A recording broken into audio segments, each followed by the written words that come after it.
My name is Victoria Maxwell, and at 35, I've spent 15 years being the golden child of the Maxwell family empire, the one who sacrificed everything to keep our luxury hotel chain running while my siblings enjoyed their trust funds.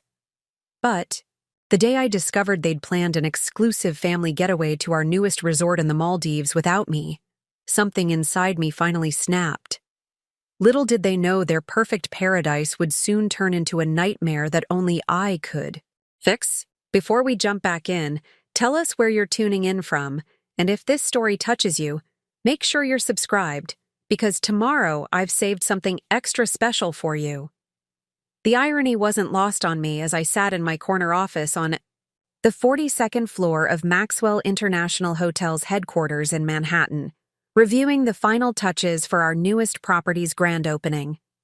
The Maldives resort that I'd spent 3 years bringing to life, overseeing every detail from the underwater restaurant design to the custom-made furniture from Italian artisans, would open its doors in exactly 2 weeks. And apparently, my family had already planned to be its first guests, without bothering to mention it to the person who made it all possible. The revelation came through an innocent email from our head of reservations, requesting confirmation for the Maxwell family special arrangement, a week-long stay in our Royal Overwater Villa complex. The booking was under my father's name, with rooms reserved for my younger brother James and his Instagram influencer wife Sophia, my sister Olivia and her hedge fund manager husband, and even my cousin Marcus with his new girlfriend. Everyone except me. I stared at the email until the words blurred, my coffee growing cold beside the stack of contracts I needed to review. 15 years of my life dedicated to this company, to this family. While James spent his inheritance traveling the world, with Sophia, documenting their authentic experiences for their millions of followers, I was here ensuring those trust funds kept growing. While Olivia experimented with different passion projects, yoga instructor 1 year, organic cafe owner the next, I worked 14-hour days, expanding our empire from 10 hotels to 37 across 4 continents. The sound of my office phone ringing jolted me from my thoughts. "Victoria Maxwell," I answered, my voice steady despite the storm brewing inside. "Vicky, darling," my mother's voice chirped through the speaker, dripping with her usual aristocratic charm. "Are you busy? I need a tiny favor." I glanced at the email still open on my screen. "What can I help you with, Mother?" "Well, you know how your father gets about these things. He's insisting on having that ridiculous business dinner with the Saudi investors next week. But I've been planning this wonderful charity gala for months, and all the right people will be there. I was hoping you could handle the dinner for him. You know how to talk their language, and frankly, you're better at all that business stuff anyway." Of course, another family obligation disguised as a compliment. "Next week?" I kept my tone neutral. "Wouldn't that conflict with your Maldives trip?" The silence on the other end lasted a beat too long. "Oh, you heard about that?" She recovered quickly. "We were going to tell you, sweetie, but we know how busy you are with the opening. And someone needs to keep things running here, right? You're so good at handling everything." My hand tightened around the phone. "Yes, I suppose I am. Just like I handled the Dubai expansion while James was finding himself in Bali. Or the London renovation, while Olivia was launching her 3rd failed business venture with family money." "Victoria," my mother's voice took on that warning tone she'd perfected over the years. "You know your siblings have different paths. We can't all be as dedicated to the business as you are. It's your gift, darling. Your father and I have always been so proud of how you've stepped up. Stepped up. More like been pushed up, molded since childhood to be the responsible one, the reliable one, the one who would sacrifice everything for the family legacy." I thought about all the relationships I'd let fade away because work always came first. All the vacations I'd canceled, all the life milestones I'd missed. "You're right, Mother," I said finally. "We can't all be dedicated to the business. Some of us have to actually earn what we have." "What's that supposed to mean?" The aristocratic charm vanished from her voice. It means I know about the Maldives trip. The one you planned at my resort. The resort I spent 3 years creating. Without even telling me. The one you're all going on while I cover for Dad at yet another business dinner. Don't be dramatic, Victoria. You know how these family trips can be. All the children running around, everyone wanting to relax. You'd be bored. Besides, we thought you'd prefer to focus on the opening.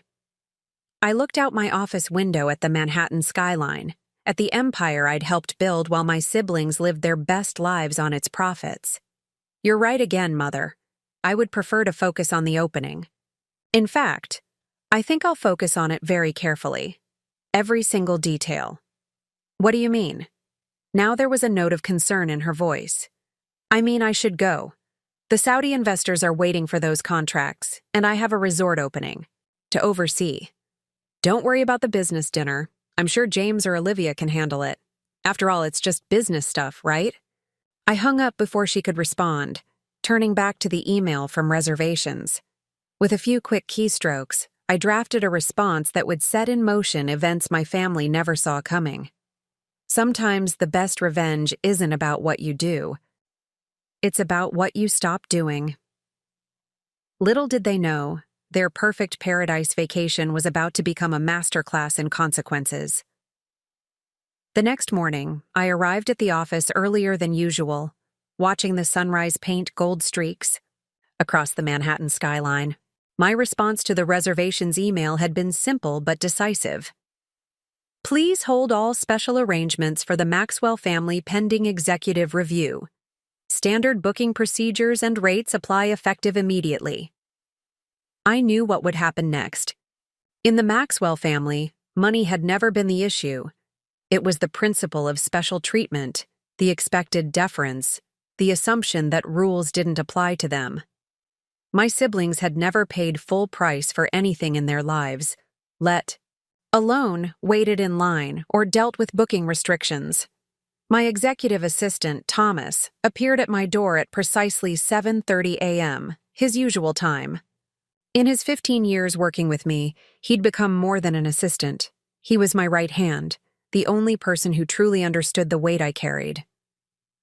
Your brother James is on line 1, he announced, his expression carefully neutral. He says it's urgent. Of course it was. I took a deep breath, straightening the papers on my desk. Put him through. Vicky! James's voice burst through the speaker, that familiar mix of charm and entitlement that had opened doors for him his entire life. There must be some mistake with the Maldives booking. The reservation system is showing some ridiculous rates. And they're saying something about limited availability? I could picture him perfectly, probably lounging in his Tribeca penthouse, still in his designer pajamas while Sophia filmed their morning routine for her millions of followers. No mistake, James. The resort opens in 2 weeks. We're already at 85% capacity for the first month. But we're family. This is our hotel. The charm in his voice gave way to indignation. Dad's going to be furious when he hears about this. Our hotel? I repeated, my voice level. Interesting choice of words. Tell me, James, what exactly makes it our hotel? The trust fund money you spent on your cultural exploration series in Bali? Or maybe it was all those board meetings you missed because you were too busy building your personal brand? The silence, on the other end, was satisfying. That's not fair, Vicky. You know I support the family business in my own way. My social media presence brings invaluable exposure to our properties. I glanced at the latest marketing report on my desk. You mean the 3 posts you've made about our hotels in the last year? All of which were comped stays that you criticized for not being authentic enough? Why are you being like this? His voice took on that wounded tone he'd perfected since childhood. If this is about the family trip, Mom said you were too busy with the opening to join us. We were trying to be considerate. A knock at my door interrupted my response. Thomas stood there, holding up a note. Your sister Olivia is trying to reach you on your cell. Your mother has called 3 times. Mr. Maxwell Sr. wants to see you in his office at 9 a.m. I nodded my acknowledgement, turning back to the phone. You're right, James. I am busy with the opening. In fact, I'm so busy that I'll need to implement some new policies. No more comped stays for social media exposure. No more special rates for family members. No more last-minute booking exceptions. You can't do that. The entitlement in his voice was almost comical now. Dad won't allow it. Actually, I can. As Chief Operating Officer and majority shareholder of Maxwell International Hotels, I have full authority over operational decisions. Perhaps if you'd attended any board meetings in the last 5 years, you'd know that. The truth was, my family had been so busy enjoying the fruits of my labor that they'd never bothered to read the fine print. While they were island hopping and launching vanity projects, I'd been quietly consolidating power. Every successful expansion had earned me more shares. Every crisis I managed had given me more control. They still saw me as their dutiful daughter and sister, not realizing I'd become the backbone of their entire empire. Now, if you'll excuse me, I continued, I have a meeting with the Saudi investors to prepare for. You know, the one Dad needs me to handle while you're all enjoying your family vacation. Vicky, wait! The panic in his voice was new. What are we supposed to do about the trip? Everything's already planned. I allowed myself a small smile. I suggest you do what everyone else does, James. Pay the full rate if you can get a reservation or find another resort. I hear the Maldives has many lovely options. I hung up, taking a moment to steady myself.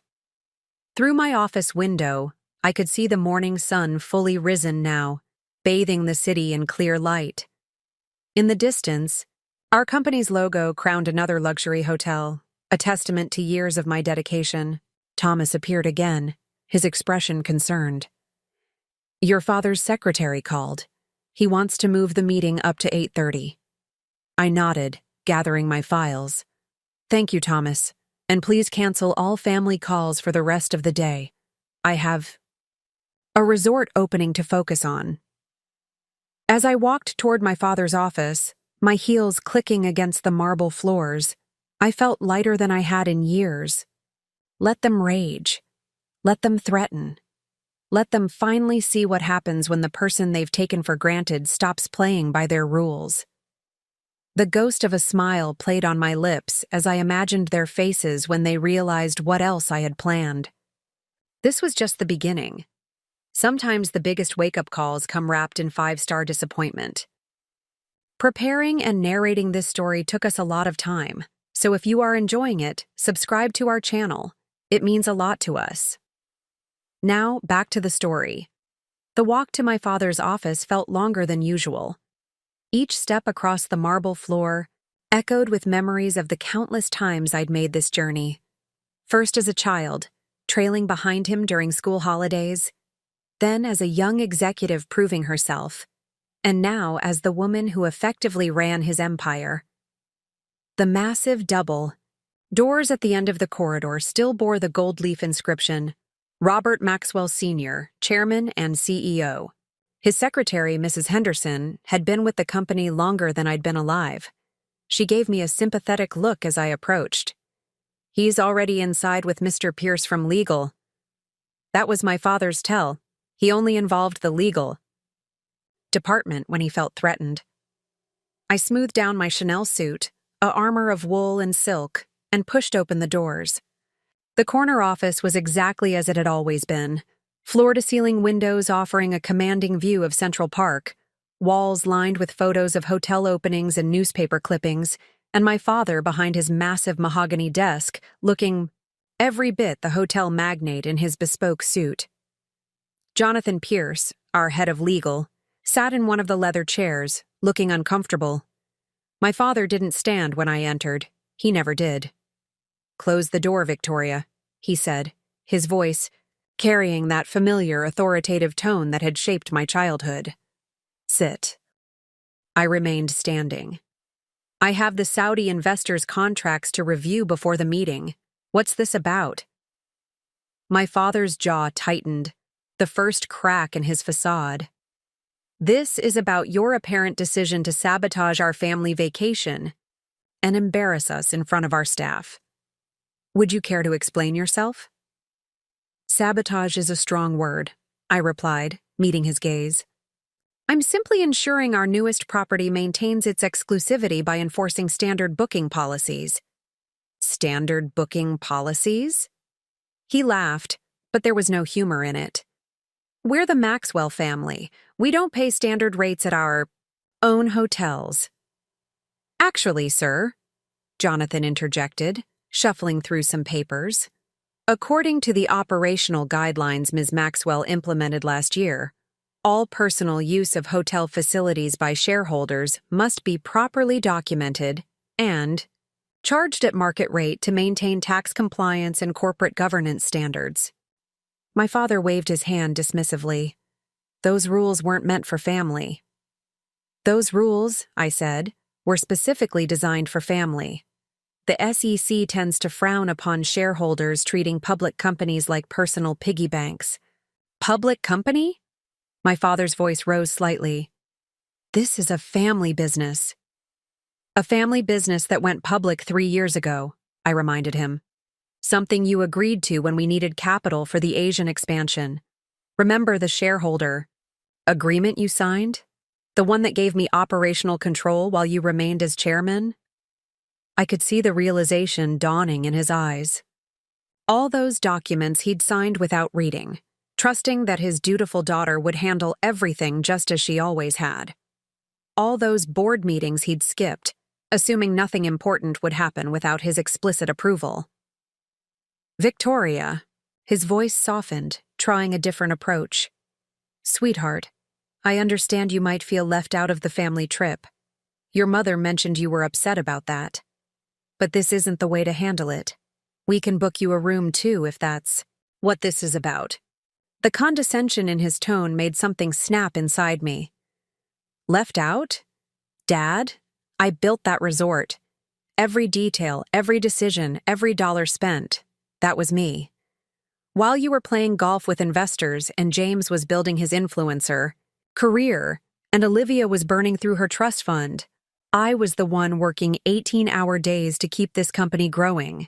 And we've always appreciated your dedication, he said quickly. You're the reliable one, the one we can count on. No, I cut him off. I'm the one you've taken advantage of. The one you've loaded with all the responsibility while giving everyone else all the privileges. Well, that ends now. I pulled a folder from my briefcase and placed it on his desk. These are the new corporate governance policies being presented at next week's board meeting. All personal use of company properties must be booked through normal channels at standard rates, no exceptions. All corporate credit cards issued to family members are being canceled. Any family member drawing a salary must maintain regular office hours and attend all scheduled meetings. My father's face reddened. You can't do this. I won't allow it. Check with legal, I gestured to Jonathan. I don't need your permission. As COO and majority shareholder, I have full authority to implement these changes. Majority shareholder? My father's voice was barely a whisper. That's impossible. The family trust has been diluted over the years through new share issuances, I finished for him. Every time we needed capital for expansion, every time Olivia needed another bailout for her failed ventures, every time James's lifestyle exceeded his trust fund, I bought more shares. I now own 51% of Maxwell International Hotels. The silence that fell over the room was deafening. Jonathan looked like he wanted to disappear into his chair. My father's face had gone from red to pale. So, I continued, gathering my things, you all have a choice to make. You can either start treating this company and me with the respect we deserve, or you can find another family business to drain. Now, if you'll excuse me, I have actual work to do. As I reached the door, my father found his voice. Victoria, wait. What about your mother's birthday celebration at the resort? The whole family will be there. I turned back, allowing myself a small smile. No, Dad. Not the whole family. And after today, I think you'll find that celebration might need some reworking. The presidential suite you booked? It's just been reserved by the Saudi royal family at full price. The door closed behind me with a satisfying click, leaving my father to contemplate the new reality he'd helped create. Sometimes the biggest power isn't in what you build, it's in what you're willing to tear down to build something better. The afternoon sun streamed through my office windows as I reviewed the final preparations for the Saudi investors meeting. Thomas had just brought me a fresh coffee when my sister Olivia burst through the door, her Hermes bag swinging wildly, her usually perfect blonde hair slightly disheveled. "Have you completely lost your mind?" she demanded, dropping into one of my visitor chairs without invitation. "Do you have any idea what you've done?" I continued reading my document, letting her wait. Olivia had never learned patience. She'd never had to. While I spent my summers interning at our hotels, learning every aspect of the business from the ground up, she'd been floating around Europe on our parents' credit card, finding herself. "The Duchess of Cambridge's lady-in-waiting was going to join us at the resort," she continued, her voice rising. "Do you understand what this means for my social connections? For my new luxury consulting business?" I finally looked up. "Your third business this year, isn't it? After the failed organic skincare line and the short-lived sustainable fashion boutique?" Her face flushed. "Those were learning experiences. This one is different. I've made real connections with the right people. And now, you're ruining everything. With your little power play." "Power play?" I set down my pen. "Is that what you think this is?" "Oh, please," she rolled her eyes. "We all know you're just upset about not being included in the family vacation. But this? Canceling our reservations? Making us pay full price? It's pathetic, Victoria. You're acting like a child." The irony of being called childish by someone who'd never held a real job in her life wasn't lost on me. "Tell me, Olivia, how much did your last business venture cost the company?" She shifted uncomfortably. "That's different. Daddy understood it was an investment in my future." "No," I corrected her. "Dad understood nothing. I was the one who had to restructure our financing to cover your $2 million loss. I was the one who had to explain to our board why we were channeling funds into a luxury skincare line that never produced a single product. That wasn't my fault. The Swiss manufacturer. And before that," I continued, "it was the boutique that hemorrhaged money for 18 months. And before that, the wellness retreat that never opened. Do you know what all these learning experiences of yours have cost us?" She crossed her arms defensively. "Why are you being so cruel? This isn't like you, Victoria. You've always supported us." "Exactly," I said quietly.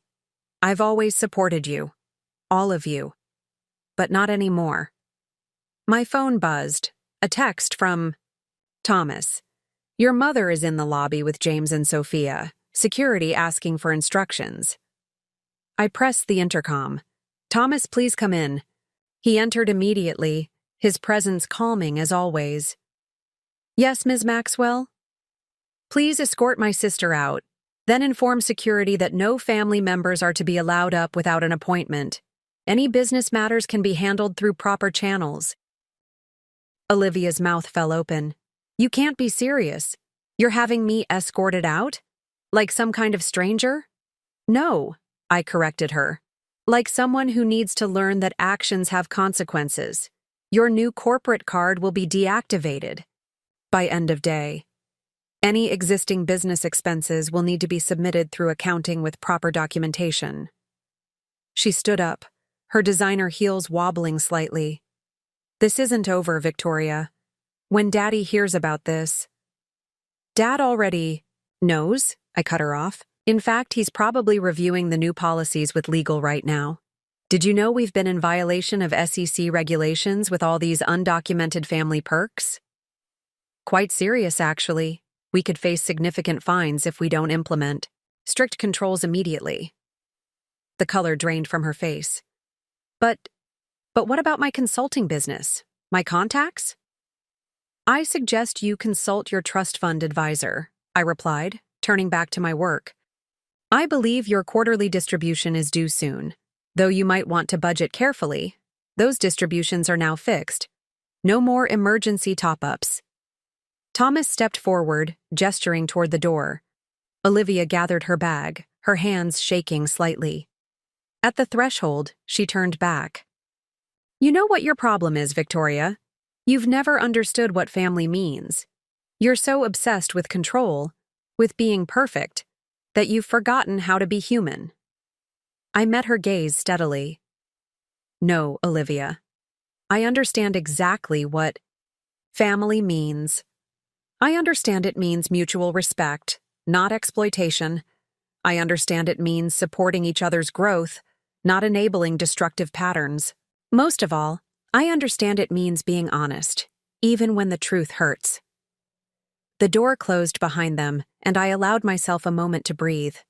Through the glass walls of my office, I could see Thomas directing security to intercept my mother and James in the lobby.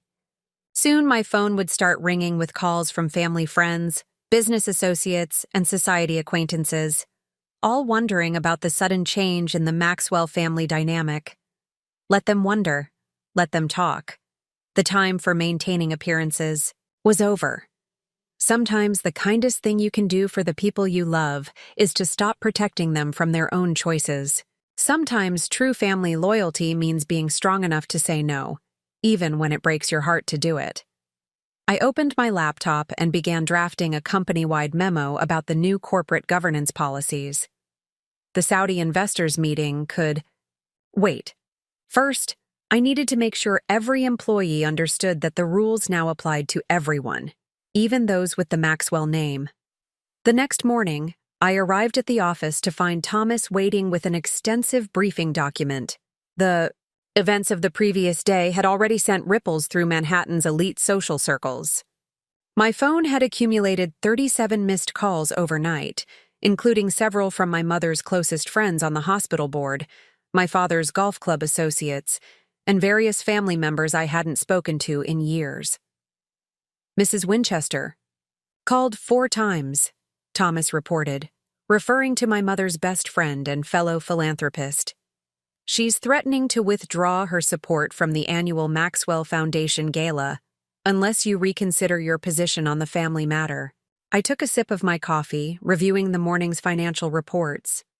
Our stock had opened slightly higher, suggesting the market approved of stricter corporate governance. The foundation is a separate entity from the hotel group, I reminded him. They can do as they please. There's more, he continued, his expression grave. Your cousin Marcus's girlfriend posted about the situation on social media. It's gaining traction in certain circles. He handed me his tablet, showing a carefully crafted Instagram post from Penelope St. Clair, Marcus's latest socialite girlfriend. The photo showed her in tears, designer sunglasses pushed up on her head against the backdrop of what appeared to be their Upper East Side apartment. Heartbroken to announce we have to cancel our dream vacation due to unexpected family drama, the caption read. Some people let power go to their heads and forget what really matters in life. Guess money changes everyone in the end. Family first. Betrayed. Toxic business. The post had already accumulated thousands of sympathetic comments, many from influential figures in New York's social scene. I handed the tablet back to Thomas, unconcerned. Have our PR team monitor the situation, but don't respond. Professional matters shouldn't be discussed on social media. Speaking of professional matters, Thomas continued, the Saudi investors' representative called. They're impressed by the new corporate governance policies and would like to accelerate the investment timeline. They see it as a sign of mature business practices. A small victory, but a significant one.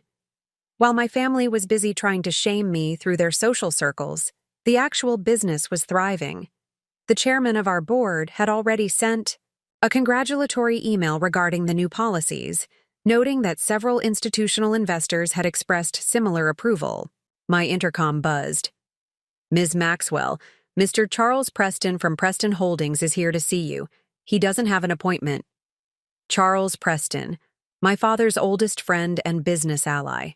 They'd started in the hotel industry together 40 years ago, though Preston Holdings had remained private while we'd gone public. I knew exactly why he was here. Send him in, I instructed, straightening my desk. Charles entered with the confident air of someone used to getting his way. At 70, he still cut an impressive figure in his tailored suit, though his hair had gone completely white. Victoria, my dear. He greeted me with forced warmth. You're looking well. Thank you, Charles. What can I do for you? He settled into a chair without waiting for an invitation. I had dinner with your father last night. He's worried about you, sweetheart. We all are. This rebellion of yours, it's causing quite a stir. Rebellion? I kept my voice level. Implementing standard corporate governance policies is hardly a rebellion. Come now. He leaned forward, his tone patronizing. We both know this isn't about corporate governance.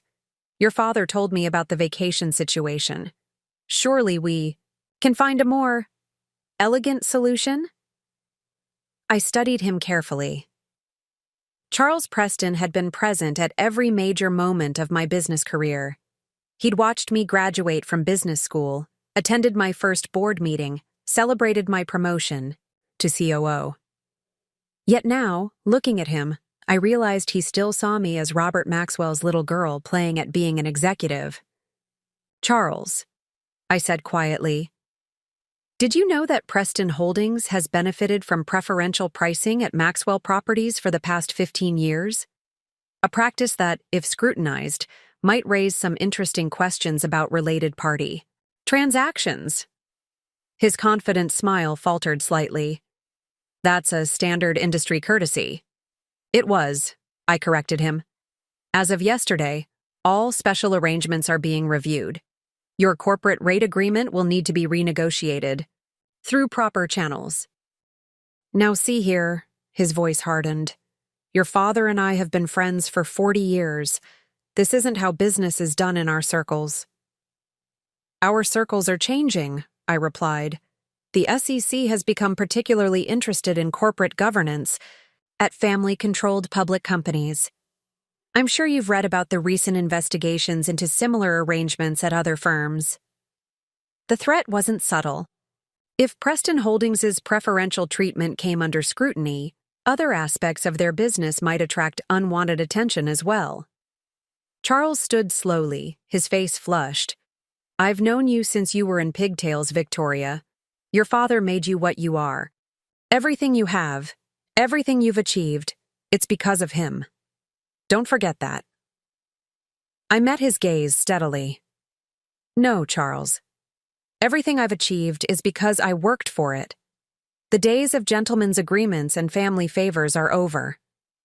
If you'd like to maintain our business relationship, you can contact our corporate sales department like any other client. After he left, Thomas brought in another stack of messages.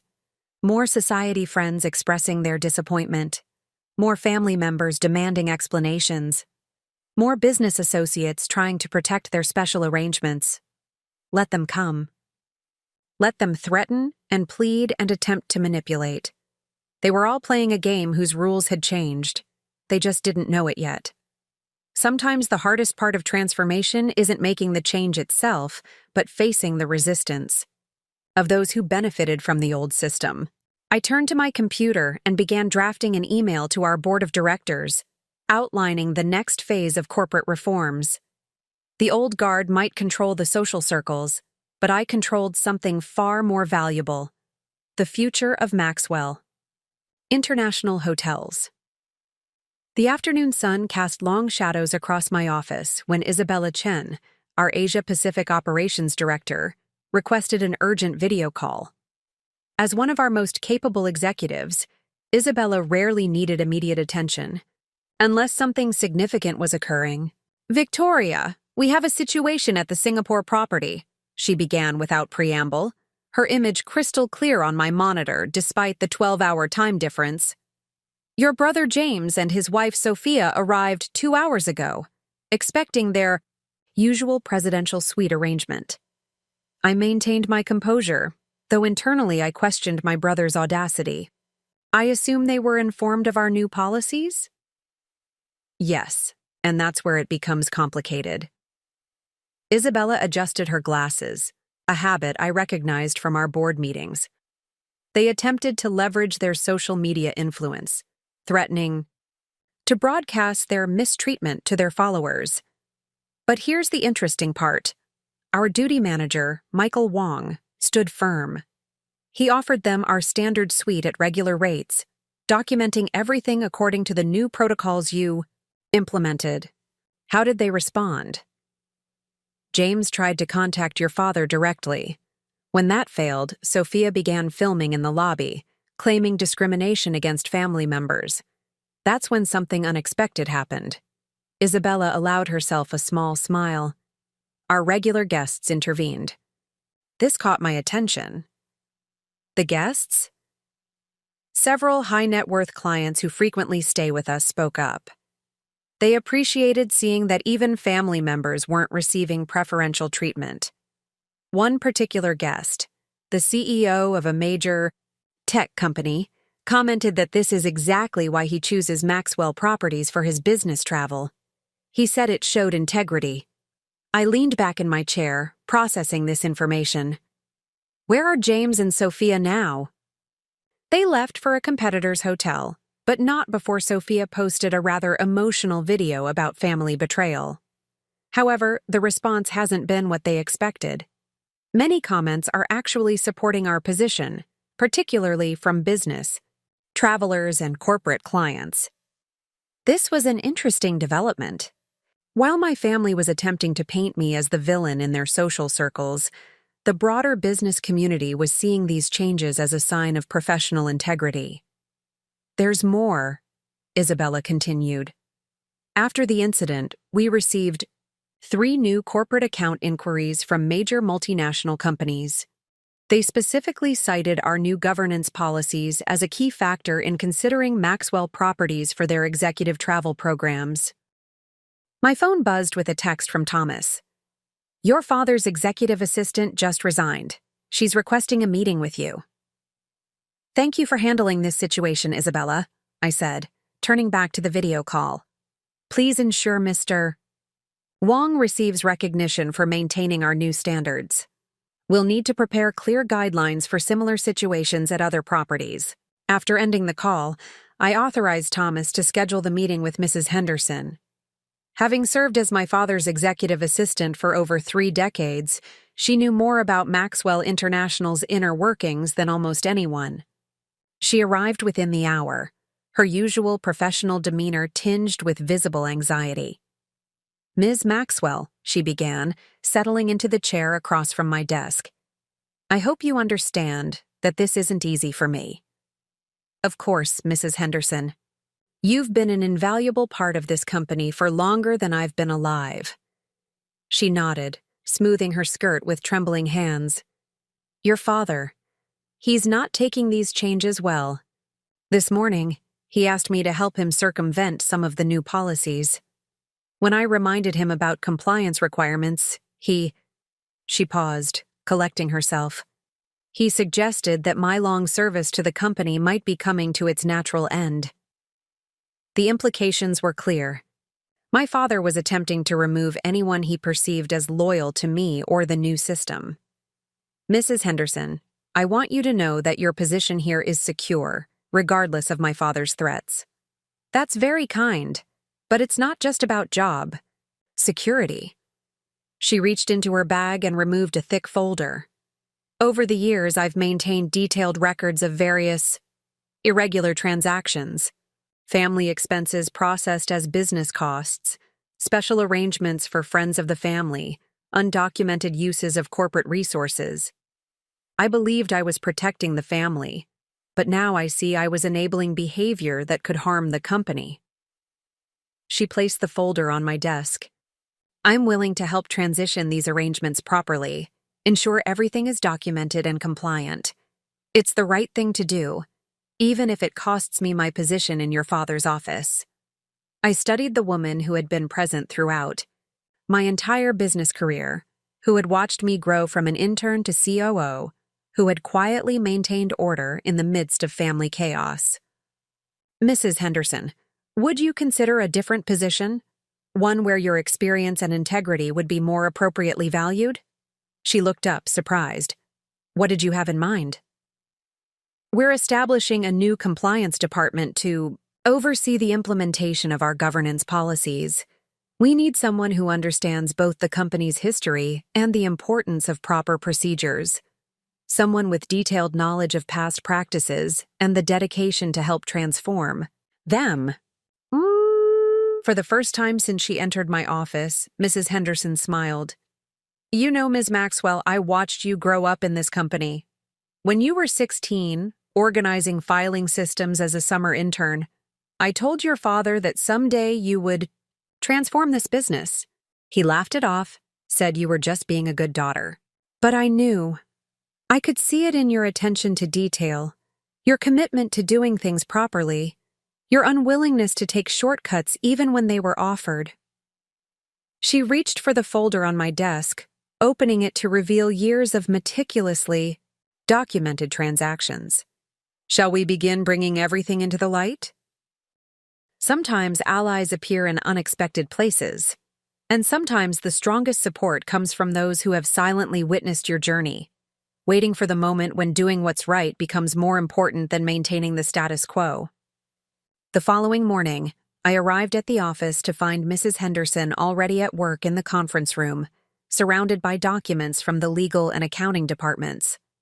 Her revelation about past transactions had triggered a comprehensive internal review that was revealing far more than even I had anticipated. Ms. Maxwell, she called as I passed by, you need to see this. Her tone made me pause. In 30 years of service to the company, Mrs. Henderson had developed an instinct for serious issues. I entered the conference room, noting the concern on the faces of our financial team. On the table, spreadsheets and documents were arranged, in neat piles, each representing a different category of questionable transactions. We've been analyzing the pattern of family expenses charged to corporate accounts, our head of accounting explained, pushing forward a detailed report. The scope is significant. As I reviewed the numbers, I felt my professional composure waver. The amounts weren't just significant, they were staggering. My sister Olivia's failed businesses had cost shareholders nearly $20 million over the past 5 years, all carefully hidden in various operational expenses. James and Sophia's promotional visits to our properties had resulted in over $3 million in comped stays, spa treatments, and special arrangements, with minimal actual promotion in return. But it was the pattern of my father's personal expenses. That truly shocked me. Decades of using corporate resources for private matters, from maintaining his collection of vintage cars to funding his friends' business ventures, all buried in legitimate-looking business expenses. There's more, Mrs. Henderson said quietly, sliding another folder across the table. Your mother's charitable foundation. I opened the folder, already dreading what I would find. The Maxwell Foundation had been my mother's pride and joy, her way of establishing herself in New York's philanthropic circles. The documentation revealed a complex web of transactions where corporate funds were channeled through the foundation, often ending up supporting the personal projects of her social circle rather than legitimate charitable causes. The potential liability, our legal counsel began, could be enormous, I finished, my mind already calculating the implications. This wasn't just about a family vacation anymore. This was about decades of systematic misuse of corporate resources that could destroy everything we'd built if it became public. My phone buzzed with a message from Thomas. Your mother is in the lobby with her entire charity board. They're demanding to see you. I took a deep breath, straightening my jacket. Mrs. Henderson, please continue the review. I need every transaction documented and categorized. Legal, prepare options for disclosure and remediation. We need a plan to address this properly. As I rode the elevator down to the lobby, I reflected on how my simple act of standing up to my family's vacation plans had unraveled a decades-long system of entitlement and mismanagement. The doors opened to reveal my mother, surrounded by a group of Manhattan's most prominent socialites, all wearing expressions of righteous indignation. "Victoria," my mother stepped forward, her Chanel suit impeccable as always. "Your behavior has gone too far.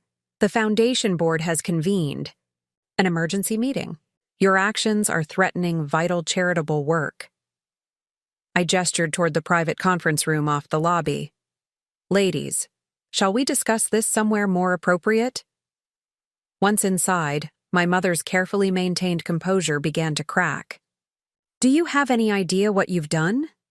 The autumn gala is in jeopardy. Lady Ashworth is threatening to withdraw her patronage. The hospital wing naming ceremony may have to be canceled." "The hospital wing that was funded with misappropriated corporate funds?" I asked quietly. The room fell silent. Several board members exchanged nervous glances. "I don't know what you're talking about," my mother replied, but her voice had lost its certainty. I placed a copy of the Foundation's transaction records on the table.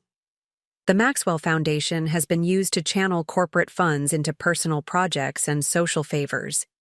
Every donation, every project, every gala. It's all documented. The question now is how we address this before it becomes a legal issue. "You wouldn't dare expose this," one of the board members, a prominent judge's wife, spoke up. "Think of the scandal, the damage to everyone's reputation." "I'm thinking of the shareholders whose money was misused," I replied. "I'm thinking of the legitimate charities that could have been helped with these funds. Most of all, I'm thinking of the legal obligation I have as COO to address financial improprieties when I discover them." My mother's face had gone pale. "Victoria, please. These ladies are my friends. The foundation is my life's work." For a moment, I saw her clearly. Not as the imperious society matron she'd become, but as someone who had built her entire identity around a carefully maintained illusion of philanthropic importance. The realization didn't soften my resolve, but it helped me understand the path forward. "The foundation will need to be restructured," I said firmly. "New board members, proper oversight, legitimate charitable focuses. No more using it as a social club or a way to trade favors. Those who wish to remain involved will need to demonstrate genuine commitment to charitable work, not just social networking." The room erupted in protests and threats, but I held up my hand for silence. "Ladies, you have a choice. You can either be part of the foundation's legitimate reformation, or you can distance yourselves now before the internal audit is complete. Either way, the old system is over." As they filed out of the room, my mother lingered behind. "Is this revenge?" she asked softly. "For excluding you from the vacation? For not being the mother you wanted?" I met her gaze steadily. "No, Mother. This is responsibility. Something this family has avoided for far too long. Sometimes the hardest part of doing what's right is facing the true cost of what's been wrong. But real change only begins when we're willing to see the full picture, no matter how uncomfortable the view might be." The news broke on a Wednesday morning. The Wall Street Journal's headline read, "Maxwell International Hotels announces comprehensive corporate governance overhaul." The article detailed our new policies, praising the company's proactive approach to transparency and compliance. Our stock price jumped 8% within the first hour of trading. I was reviewing the market analysis when Marcus Taylor, our chief investment officer, requested an urgent meeting. He arrived carrying a thick portfolio of documents, his usual confident demeanor replaced by visible concern. "Victoria, we've received an interesting proposal," he began, spreading documents across my desk. "Meridian Global Holdings is making a move. They want to acquire a significant stake in Maxwell International." Meridian Global was one of our largest competitors, known for aggressive takeovers of family-controlled businesses. Their timing was strategic. They were attempting to capitalize on our current family discord. How significant? I asked, though I already suspected the answer. Well, They're offering to purchase your father's entire shareholding, plus any additional shares held by family members. The price is 20% above market value. Marcus paused. They've approached your siblings separately, James and Olivia. Have already expressed interest. Of course they had. My siblings would see this as an easy way out. Take the money and walk away from the responsibility. My father, wounded by his loss of control, might be tempted to do the same out of spite. There's more, Marcus continued. They're positioning this as a merger of equals, but their terms make it clear. They want control. They're promising to maintain the Maxwell name and retain current management, but we both know those promises wouldn't survive the first quarter. I finished. Meridian was notorious for dismantling acquired companies, stripping them, for assets, and eliminating what they called inefficiencies. My phone lit up with a message from Thomas. Your father took a meeting with Meridian's CEO this morning at the Four Seasons. They're still there. I stood, moving to the window that overlooked the city. 3 generations of Maxwells had built this company, transforming it from a single hotel into a global luxury brand. Now, because I dared to challenge the family's sense of entitlement, they might sell it all to our biggest rival. Get me the latest financial projections, I instructed Marcus, and contact our major institutional investors. I want to know where they stand. As Marcus left, Mrs. Henderson entered with another stack of documents from the internal review. Ms. Maxwell, we've completed the preliminary audit of the Asian properties. You should see this immediately. The report revealed something unexpected. Our Asian hotels, operating far from the family's direct interference, were significantly more profitable than our American properties. The reason? Without the burden of supporting the family's excessive lifestyle and personal projects, they had been free to operate according to proper business principles. Contact Isabella in Singapore, I told Thomas. I need a detailed analysis of their operational procedures, and schedule a board meeting for tomorrow morning. That evening, as I prepared for what would likely be the most important presentation of my career, I received an email from an unexpected source. It was from Gerard Chen, the CEO of AsiaCore Technologies and one of our most loyal corporate clients. Dear Victoria, it read, I was pleased to read about your governance initiatives in the WSJ. As someone who stayed at Maxwell Properties during my early career and now books over 10,000 room nights annually for my executives, I've watched your company's evolution with interest. The recent changes confirm what I've long suspected, that Maxwell International's true strength lies not in its family name, but in its potential for professional excellence. I understand Meridian has made an offer. Before you make any decisions, I'd like to discuss an alternative proposition. I read the email twice, an idea forming in my mind. The Maxwell name had value, but our future couldn't depend on family control. It needed to rest on professional management and corporate integrity. Thomas appeared at my door. Your father's here. He's demanding to see you. Send him in, I replied, not looking up from my computer. And Thomas? Please stay within earshot. My father entered, still wearing his golf attire from his meeting with Meridian. The offer is more than fair, Victoria. 20% premium on current market. Value. Everyone wins. Everyone except our employees, our shareholders, and our legacy, I replied.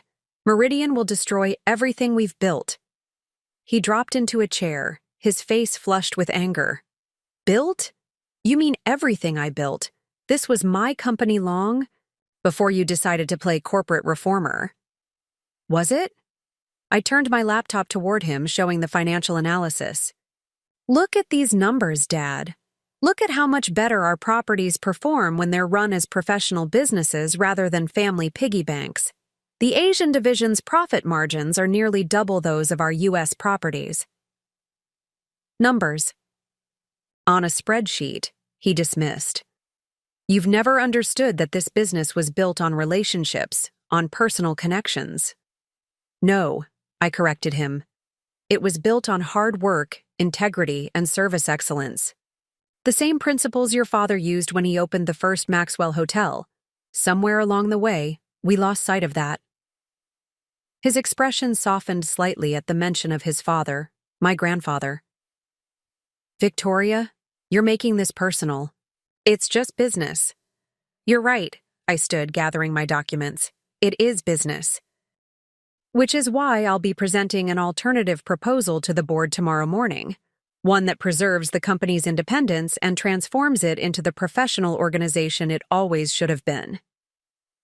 He studied me for a long moment.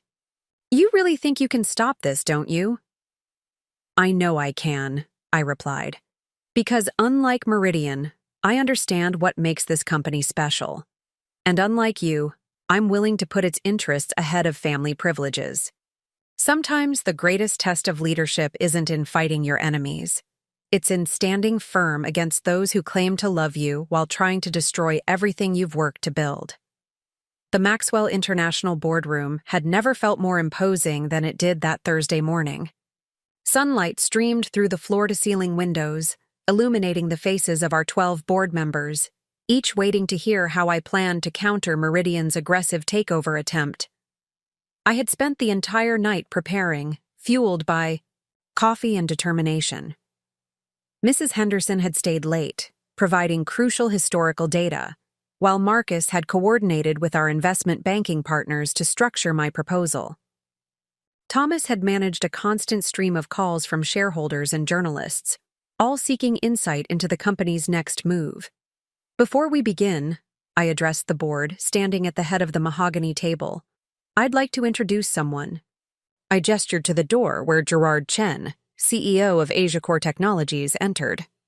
Mr. Chen's company represents our largest corporate client relationship globally. My father, seated at the opposite end of the table, straightened in his chair. He recognized Chen. They'd met at several industry events, though my father had always delegated the actual client relationship management to others. Thank you for joining us, Mr. Chen, I continued. Would you please share your perspective on Maxwell International's value proposition? Chen stepped forward, his presence commanding immediate attention. My company books over 10,000 room nights annually across your properties. We choose Maxwell not because of its family name, but because of its operational excellence, particularly in Asia. The recent governance changes have only strengthened our confidence in the brand. I activated the presentation screen, displaying our financial projections. Board members, you've all received Meridian's offer. 20% above market value sounds attractive until you consider what we'd be giving up. Our analysis shows that by implementing our new governance standards across all properties, we can increase overall profitability by 35% within 18 months. The numbers spoke for themselves. Without the burden of supporting various family expenses and unofficial arrangements, our profit margins could match or exceed those of our Asian properties. But that's not all, I continued. Mr. Chen's presence today represents something more significant.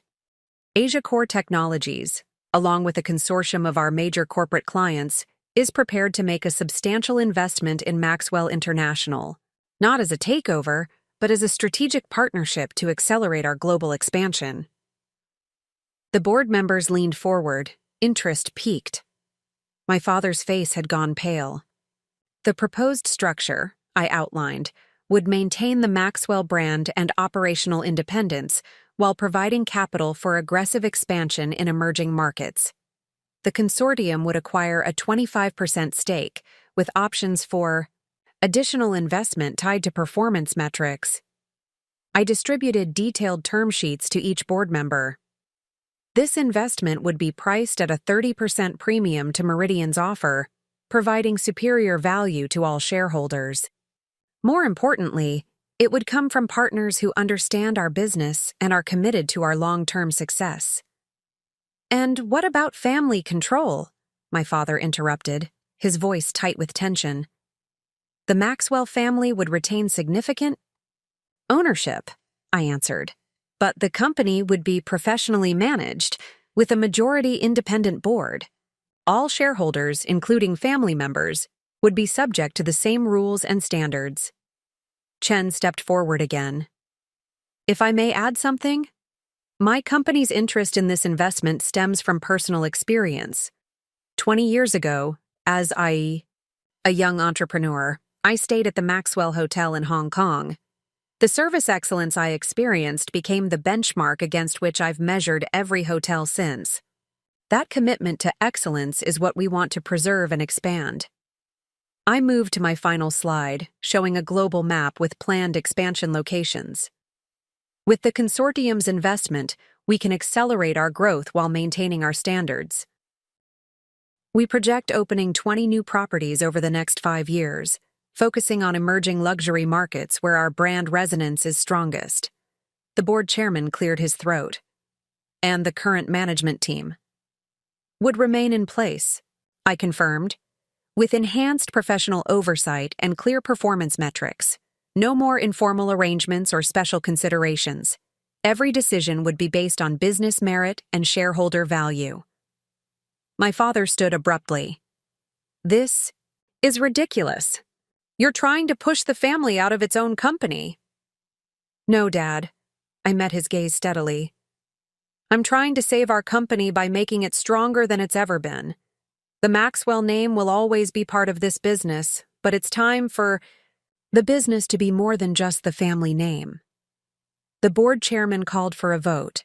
As hands raised one by one in favor of my proposal, I watched my father's face. For the first time, I saw something beyond anger or disappointment. I saw recognition. Recognition that the daughter he'd always taken for granted had become the leader he'd never expected. Sometimes the most powerful moves in business aren't about destroying your opponents. They're about creating something stronger than what existed before. And sometimes the best way to honor a legacy is to be brave enough to transform it. The evening after the board meeting, I remained in my office, watching the city lights emerge as dusk settled over Manhattan. The press release announcing our partnership with the AsiaCorp Consortium had sent our stock price soaring to an all-time high. Financial analysts were lauding the deal as a masterclass in strategic corporate governance, and congratulatory messages were pouring in from industry leaders worldwide. Yet amid this professional triumph, the personal cost was becoming clear.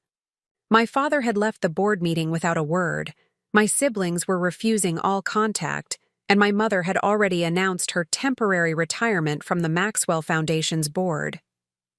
The family was retreating to their traditional defense mechanism, isolating the perceived threat to their comfortable world. Thomas entered with the evening's correspondence, including an elegantly addressed envelope that caught my attention. Inside was an invitation to my cousin Rachel's wedding, marked "Returned to Sender," with a handwritten note, "Family only." The Maldives resort manager called, Thomas reported, placing a stack of reports on my desk. Your family's original booking has been officially canceled. Mr. Chen's group has taken the presidential suite for their executive retreat instead. I nodded, remembering how this had all started with a simple vacation booking. What's the status on the governance implementation? Mrs. Henderson has completed the preliminary audit of all family-related transactions. The accounting team estimates it will take 3 months to unwind all the irregular arrangements. HR is processing severance packages for several executives who refuse to comply with the new policies. The human cost of corporate transformation was always the heaviest. Several long-term employees, people I'd known since childhood, had chosen to resign rather than adapt to the new system. Each departure felt like another small fracture in the world I'd grown up in. My phone lit up with a message from Isabella in Singapore. Emergency situation at Hong Kong property. James tried to check in using old family credentials. Made a scene in lobby. Local press involved. Before I could respond, another message appeared, this time from our PR director. James's social media statement going viral. Accusations of family betrayal and corporate coup. Need response strategy, ASAP. I was formulating a response when my office door opened. It was Marcus Taylor, our CIO, looking concerned. Victoria, you need to see this.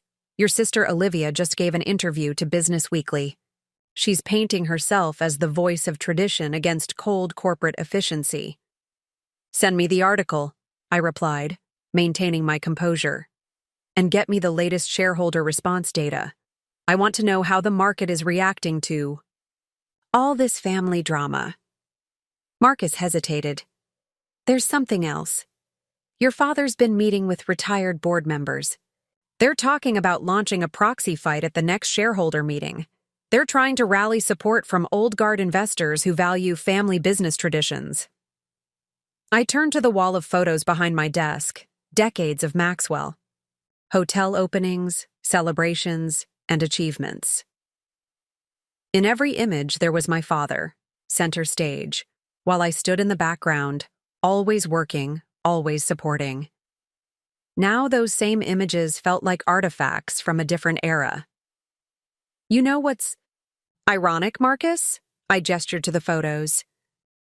Every single one of these hotels, every success they're so desperate to preserve, was built on the very principles they're now fighting against. My grandfather didn't start this company with trust funds and social connections. He built it through hard work, integrity, and unwavering standards. Mrs. Henderson appeared at the door. Ms. Maxwell, the auditors found something in the foundation's records. It seems your mother's social circle has been using charitable donations to fund private events and personal expenses. The tax implications are significant. I closed my eyes for a moment, feeling the weight of each new revelation. When I opened them, my resolve was stronger than ever. Prepare a full disclosure document for the IRS. No exceptions, no cover-ups. It's time for complete transparency. Victoria, Mrs. Henderson's voice softened. This could have serious consequences for your mother and her friends. Yes, I agreed. But protecting them from those consequences is what allowed this situation to develop in the first place. Real change requires real accountability. As night fell over the city, I reviewed the latest market reports. Our corporate bookings were up 40% since announcing the new governance policies. 3 major investment funds had increased their positions in our stock. The business world was watching and approving of our transformation. Yet on my desk, that returned wedding invitation served as a reminder of everything I'd sacrificed to make this change happen. Sometimes leadership means standing alone. Sometimes doing what's right means losing what's familiar. And sometimes, the hardest battles we fight aren't for profit or power, but for the principle that truth and integrity must prevail, even when they cost us the comfort of family bonds. 1 month after the board meeting that changed everything, I received an unexpected visitor. Sarah Mitchell, the daughter of one of our longest-serving hotel managers, requested a meeting. I remembered her from childhood visits to our Boston property, where her father had worked for 30 years before retiring. Ms. Maxwell, she began, settling into the chair across from my desk. I've been following the changes you've implemented at Maxwell International. They've inspired me to come forward with something important. She placed a thick folder on my desk. My father passed away last year, as you might know. While organizing his papers, I found these. They're records of similar situations at other family-owned hotel chains, instances of mismanagement, nepotism, and financial impropriety that he documented over his career.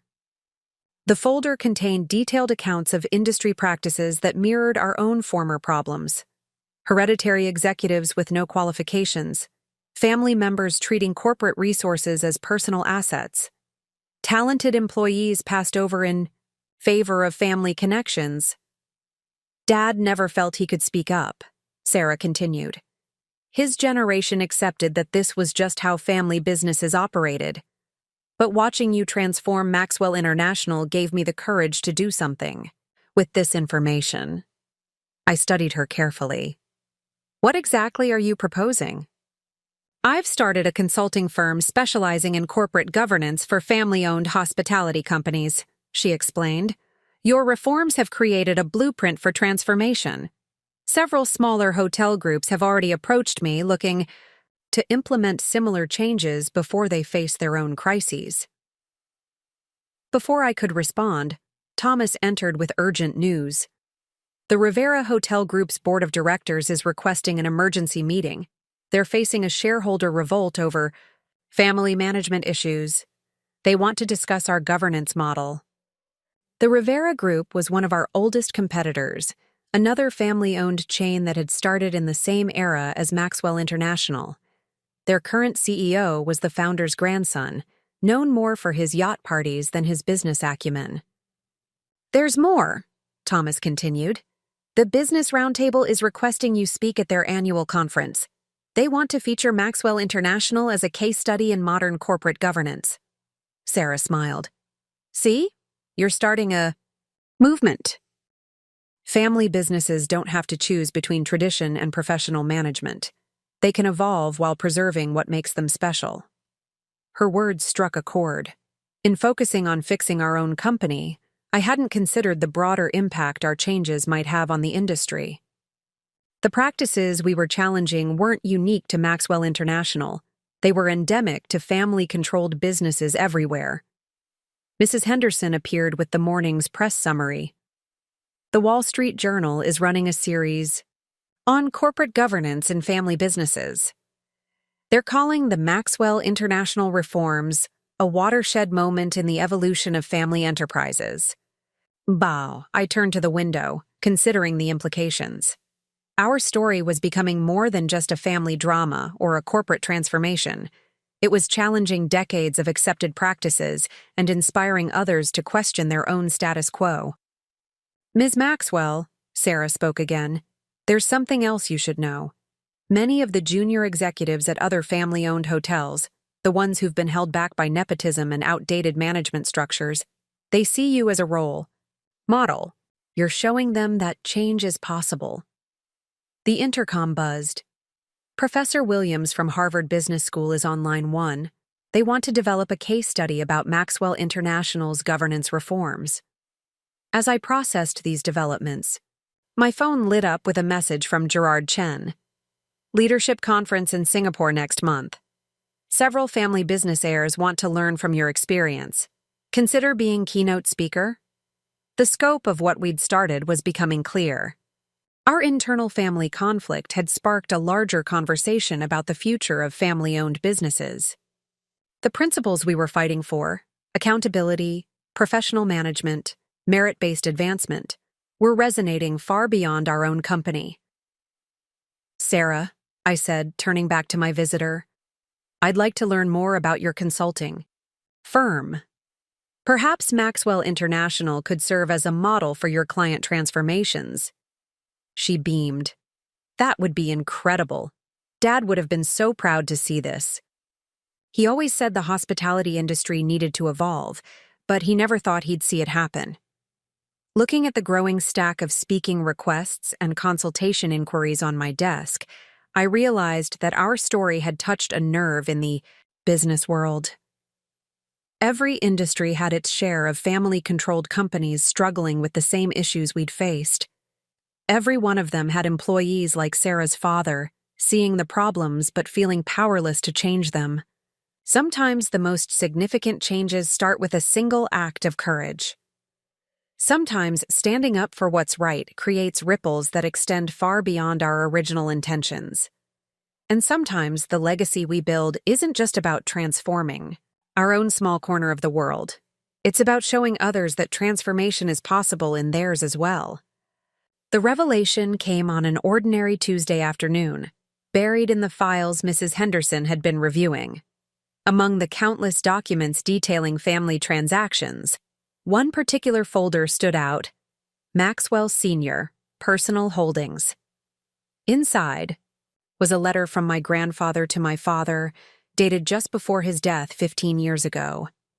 As I read the carefully typed pages, my hands began to tremble. The letter outlined my grandfather's true vision for Maxwell International, including specific instructions about company governance and family involvement. Most surprisingly, it contained details about a separate trust he had established, one that my father had kept secret all these years. Ms. Maxwell. Mrs. Henderson's voice was gentle as she placed another document on my desk. I found this in the original trust documents. Your grandfather amended the terms just before his passing. He named you as the primary beneficiary. The trust wasn't just a collection of assets, it was a mandate. My grandfather had observed me during my teenage years, noting my dedication to learning every aspect of the hotel business. He had seen something in me that others had missed, a true heir to his vision, not just his name. Thomas appeared with urgent news. Your father's lawyer is demanding an immediate meeting. They've learned about the trust. I was still processing the implications when my office door burst open. My father stormed in, face flushed with anger, waving papers in his hand. How long have you known about this? He demanded. I just found out, I replied calmly, though my heart was racing. Though, apparently you've known about it for 15 years. He collapsed into a chair, suddenly looking older than his years. Your grandfather was always a stubborn man. He had his own ideas about how things should be run. Ideas that you chose to ignore, I noted, picking up the letter.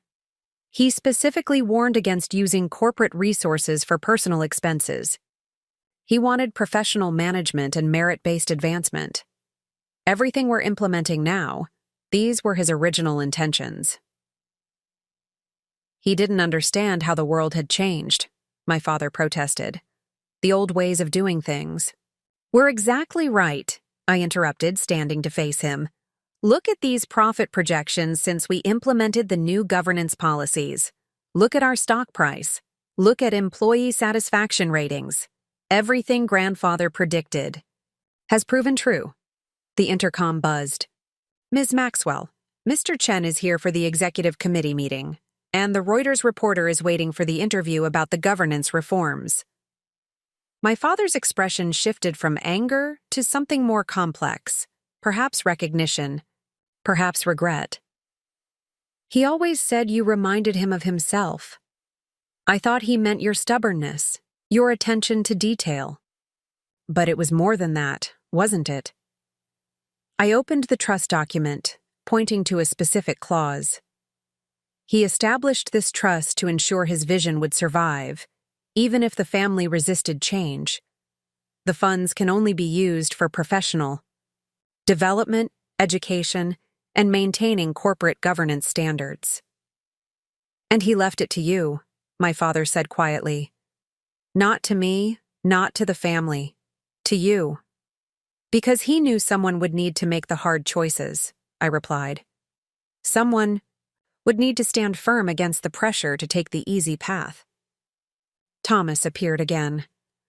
The board members are gathering for the executive committee meeting. They're eager to hear about the expansion plans. My father stood slowly, straightening his tie, a gesture I'd seen thousands of times throughout my life. Your grandfather built this company on principles, not privileges, he said, his voice heavy with realization. Somewhere along the way, I forgot that. We all did. It's not too late to remember, I responded, gathering my documents for the meeting. The trust isn't just about money or control. It's about responsibility to the company, to our employees, to the principles that built all of this. He moved toward the door, then paused. The Maldives resort, he said quietly. The family vacation that started all this. Your grandfather would have hated it, all that entitlement, all those special arrangements. Yes, I agreed. He would have. He would have been proud, though, my father continued, of what you've done, of how you've stood your ground. I was too angry to see it before. But you're his true heir, not because of blood or name, but because of conviction. As he left, I looked at the photograph of my grandfather that had always sat on my desk, A simple image of him standing in front of his first hotel, sleeves rolled up, ready to work. Now I understood why he'd arranged things this way, why he'd entrusted his legacy to the granddaughter who shared not just his name, but his vision. Sometimes the most important inheritances aren't the ones written in legal documents or measured in dollar signs. Sometimes they're the principles we choose to uphold, the convictions we refuse to compromise, and the courage to stand firm when it would be easier to give in. True legacy isn't about preserving the past. It's about having the wisdom to carry forward what truly matters while having the courage to change what needs to change. The discovery of my grandfather's trust had shifted something fundamental in the company dynamics. The morning after the revelation, I arrived at the office to find an unexpected email from James. My younger brother, usually so quick to react emotionally, had sent a carefully worded request for a meeting. "This isn't about the vacation anymore," he wrote. "We need to talk about grandfather's legacy and what it means for all of us." I scheduled the meeting for later that afternoon, curious about this uncharacteristically professional approach. When James arrived, he wasn't wearing his usual influencer-ready outfit. Instead, he was dressed in a proper business suit, carrying a leather portfolio. "You look different," I observed as he took a seat in my office. "I've been doing a lot of thinking," he replied, opening his portfolio. "After the trust revelation, I spent some time reading through grandfather's old journals. Did you know he kept detailed records of every decision he made while building the company?" This was news to me. "Where did you find these?" "In the attic of his old house in Boston, the one none of us visit anymore." James pulled out several photocopied pages. He wrote about his vision for each of us, long before we were old enough to understand. He saw something in you even then, but he also had hopes for all his grandchildren. The journal entries revealed a side of our grandfather I'd never known. He'd watched us all carefully, noting our strengths and potential contributions to the company. While he'd recognized my affinity for management, he'd also noted James's natural talent for connecting with people and Olivia's creative instincts. "There's something else," James continued, pulling out a business proposal. "I've been working on this for the past week. It's a complete overhaul of our social media and digital presence strategy. Not just influencer posts and promotional content, but real engagement with our guests, documenting their stories, creating authentic connections." I reviewed the proposal, impressed by its professionalism and strategic thinking. This wasn't the work of someone just trading on family connections. This showed genuine understanding of modern marketing dynamics. "The truth is," James admitted, "I've been hiding behind the influencer lifestyle because it was easier than living up to grandfather's expectations. But reading his journals made me realize he saw potential in all of us. We just had to earn our place through real contribution." Before I could respond, Thomas entered with urgent news. "Your sister Olivia is here with her entire design team. They have a presentation about sustainable luxury concepts for the new properties." Olivia strode in, followed by a group of professional-looking designers.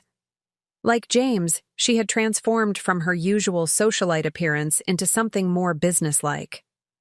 "Before you say anything," she began, "this isn't another vanity project. We've spent weeks researching sustainable luxury trends and developing practical implementation strategies." The presentation she delivered was thorough and well-researched, focusing on innovative ways to combine luxury with environmental responsibility. Her team had already conducted feasibility studies and cost analyses. "I found my old sketchbooks from design school," Olivia explained after the presentation. "Grandfather used to encourage my interest in hotel aesthetics, but somewhere along the way, I got distracted by quick schemes and social status. Reading about his vision in those journals James found, it reminded me of who I wanted to be before I got caught up in who everyone expected me to be." As I listened to my siblings present their ideas, I realized something profound was happening. The very changes that had initially divided our family were now creating space for authentic growth and contribution. By breaking down the old system of entitlement, we had opened the door for genuine merit-based participation. Mrs. Henderson appeared with more documents from the trust review. Ms. Maxwell, we found detailed plans your grandfather drew up for family member involvement in the business. He envisioned a system where family members could contribute in their areas of strength, but only after proving their commitment and capability. The afternoon turned into an impromptu strategy session. James's digital innovation ideas complemented Olivia's design concepts perfectly. Their genuine enthusiasm and professional approach showed that they were finally ready to earn their places in the company rather than just inherit them. Grandfather wrote something interesting about family businesses, James said, reading from his notes. He believed that true family legacy isn't about preserving privileges. It's about maintaining principles while allowing each generation to contribute in their own unique way. Sometimes the greatest transformations come not from pushing people away, but from creating standards that inspire them to rise to their best selves. Sometimes the hardest changes we initiate end up providing exactly the structure others needed to find their own path to excellence. The Harvard Business Review conference room buzzed with anticipation. I had just finished delivering the keynote address about Maxwell International's transformation when Richard Rivera, heir to the Rivera Hotel Group, approached the podium. His family's chain had been our competitor for 3 generations, and their recent attempts to implement similar governance reforms had made headlines. Ms. Maxwell, he began, his voice carrying across the packed auditorium, our board is facing significant resistance to change from family members. How did you manage to transform opposition into support? The question touched on something deeper than corporate strategy. Looking out at the audience filled with next-generation leaders of family businesses, I saw the same struggles reflected in their expressions. The weight of tradition, the pressure of expectations, the challenge of modernizing without destroying what made their companies special. The key, I responded, wasn't in forcing change, but in revealing its necessity. When we discovered my grandfather's journals and original vision, it helped my family understand that evolution wasn't betrayal. It was fulfillment of our true legacy. James, who had joined me for the conference, stepped forward to add his perspective. His transformation from social media influencer to serious business executive had become its own case study in professional development. As someone who initially resisted these changes, he admitted to the audience, I can tell you that the hardest part was letting go of entitlement. Once I understood that earning my place would be more satisfying than inheriting it, everything changed. The discussion that followed revealed how many family businesses were grappling with similar challenges. A young woman from a century-old manufacturing company shared her struggle to implement modern accounting practices against her uncle's resistance. The heir to a retail empire described his battle to end nepotistic hiring practices. During the break, Gerard Chen pulled me aside. Victoria, what you've started here goes beyond corporate governance. You're catalyzing a generational shift in how family businesses operate. Before I could respond, Thomas appeared with urgent news. The Rivera Group's board has called an emergency meeting. They're facing a shareholder revolt, and they're requesting your presence as a consultant. Richard Rivera overheard this and approached us again. Please, he said, his usual confidence replaced by genuine concern. We need your help. Our situation is deteriorating rapidly. The parallels to our own recent history were striking. The Rivera Group was facing the same challenges we had overcome. Entrenched family interests resisting necessary change, shareholders demanding accountability, a new generation trying to modernize while preserving what mattered. I'll help, I agreed, but on one condition. This can't be about superficial changes or appeasing shareholders temporarily. Real transformation requires complete commitment. Later that evening, during the conference dinner, I found myself seated with leaders from several other family-owned companies. The conversation quickly turned to the challenges of modernization. The old guard sees professional management as a threat, one heir to a shipping company observed. They don't understand that it's the only way to survive in today's market. Olivia, who had joined us for dinner to present her sustainable luxury initiatives, shared her perspective. The key is finding ways to honor tradition while embracing progress. Our grandfather understood this. He built our company on principles that are still relevant today, even if the methods need updating. As I listened to these next-generation leaders discuss their challenges and aspirations, I realized we had created more than just a corporate governance model. We had provided a blueprint for evolution. Each story shared around that table echoed our own experience. The initial resistance, the painful transitions, the ultimate recognition that change was necessary for survival. My phone buzzed with a message from Mrs. Henderson. The trust documents contained something else. Your grandfather's correspondence with other business leaders of his era. They faced similar challenges with modernization. History repeats itself. Looking around the room at these young leaders, each carrying the weight of their family's legacy while trying to build something new, I understood that our story was part of a larger narrative. Every generation faces this moment when tradition meets transformation, when the old ways must evolve to survive. The evening ended with an impromptu working group forming, next-generation leaders committed to supporting each other through their own transformations. As I watched them exchange contact information and share experiences, I realized that sometimes the most important legacy we can create isn't just within our own companies, but in helping others find their path to change. Sometimes leadership means becoming a beacon for others navigating the same storms we've weathered. Sometimes the greatest impact we can have isn't just in transforming our own organization, but in showing others that transformation is possible, while preserving what truly matters. The moment of truth arrived unexpectedly on a quiet Sunday morning. I was reviewing quarterly reports in my home office when Thomas called with urgent news. My mother had been rushed to the hospital. The initial diagnosis suggested a minor heart condition, likely stress-related, but the timing couldn't have been more challenging. The Maldives resort's grand opening was just days away, and the entire business world was watching. As I rushed to the hospital, memories of the past few months flashed through my mind. The canceled family vacation that had sparked everything, the corporate reforms, the family conflicts, and the recent reconciliation attempts. Now, faced with a personal crisis, all of those professional victories seemed suddenly hollow.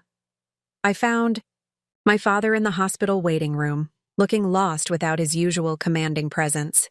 James was already there, not an influencer's camera in sight, genuinely worried about our mother. Olivia arrived moments later, having left an important design meeting mid-presentation. The doctors say it's not severe, my father explained, his voice uncharacteristically subdued. But they want to keep her for observation, the stress of everything. They say she needs to avoid any additional pressure for a while. The unspoken implication hung heavy in the air. The Maldives resort opening, the event that had initially sparked our family conflict, was meant to be a crucial moment for Maxwell International. Every major business publication would be covering it. Industry leaders, including the Rivera Group's board members who were considering our governance model, would be attending. I can postpone the opening, I offered, already reaching for my phone to contact our PR team. No, a familiar voice interrupted. We turned to see our mother, wearing a hospital gown but sitting up in her bed, looking more clear-eyed than she had in months. You will do no such thing. We gathered around her bed as she continued. I've been thinking a lot lately, about our family, about the company, about everything that's happened. Victoria was right all along. We lost our way, forgot what really matters. She reached for my hand, something she hadn't done since I was a child. Your grandfather built this company on principles, not privileges. He understood something we forgot. That true luxury isn't about special treatment or exclusive access. It's about excellence, about maintaining standards no matter who the guest might be. My phone buzzed insistently. The resort management team needed decisions about the opening ceremony. Guest lists needed to be finalized. Media schedules needed to be confirmed. The opening should proceed as planned, my mother said firmly, but not because of the press coverage or the business implications. It should proceed because that's what professionals do. They deliver excellence, regardless of personal circumstances.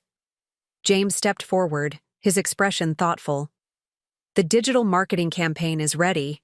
We've focused on showcasing the resort's commitment to service excellence and environmental sustainability, just like grandfather would have wanted. The sustainable luxury features are fully implemented, Olivia added.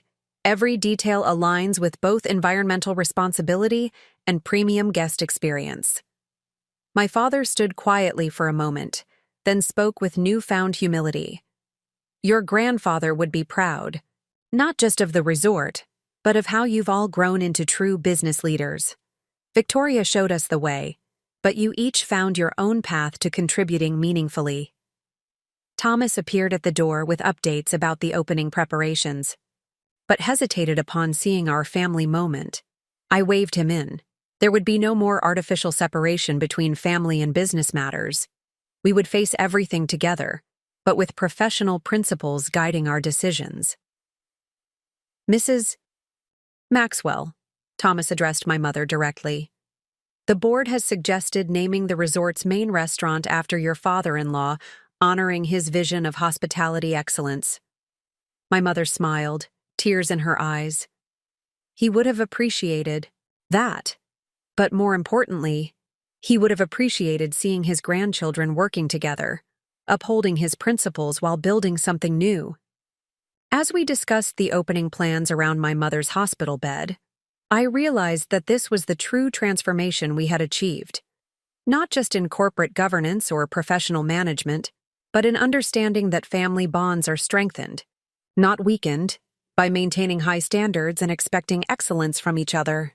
The next few days would be challenging, balancing the resort opening with family needs, maintaining professional standards while handling personal concerns.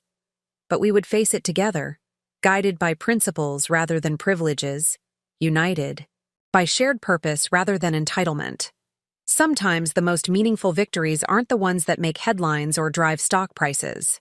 Sometimes they're found in quiet moments of understanding, when a family realizes that true strength comes not from special treatment, but from holding each other to higher standards. And sometimes the greatest legacy we can honor isn't just in preserving a name, but in living up to the principles that made that name worthy of preservation in the first place. The morning of the Maldives resort opening dawned with perfect clarity, the Indian Ocean stretching endlessly beneath a pristine sky. I stood on the main deck of the property, watching the first rays of sunlight illuminate what had become far more than just another luxury hotel. It was a testament to transformation, both professional and personal. My mother had insisted on being discharged from the hospital to attend, though she agreed to watch the ceremony via private video link from her suite, with a medical professional discreetly in attendance. The rest of the family had arrived the previous day, each playing their role not through entitlement, but through earned responsibility. As I reviewed the final preparations, Gerard Chen approached with an unexpected revelation. "Victoria, there's something you should know," he began, handing me a weathered envelope. "Your grandfather reached out to me 20 years ago, long before AsiaCorp became what it is today. He saw potential in a young entrepreneur who shared his vision of excellence. This letter explains why I was so keen to partner with Maxwell International during your reforms." The letter revealed that my grandfather had been quietly mentoring promising business leaders across the industry, building a network of professionals who understood that true luxury was about service excellence, not special privileges. Gerard had been one of his protégés, and there were others, now leaders in their own right, who had been touched by his wisdom. Your grandfather believed that the future of luxury hospitality would depend on maintaining standards while embracing innovation, Gerard explained. He saw the industry's challenges coming decades before anyone else. That's why he established the trust and chose you to lead the transformation. Before I could process this information, James arrived, with news about the digital launch. The response is unprecedented, he reported, showing me real-time engagement metrics. We're not just trending, we're changing the conversation about luxury hospitality. People are responding to our message about earned excellence versus inherited privilege.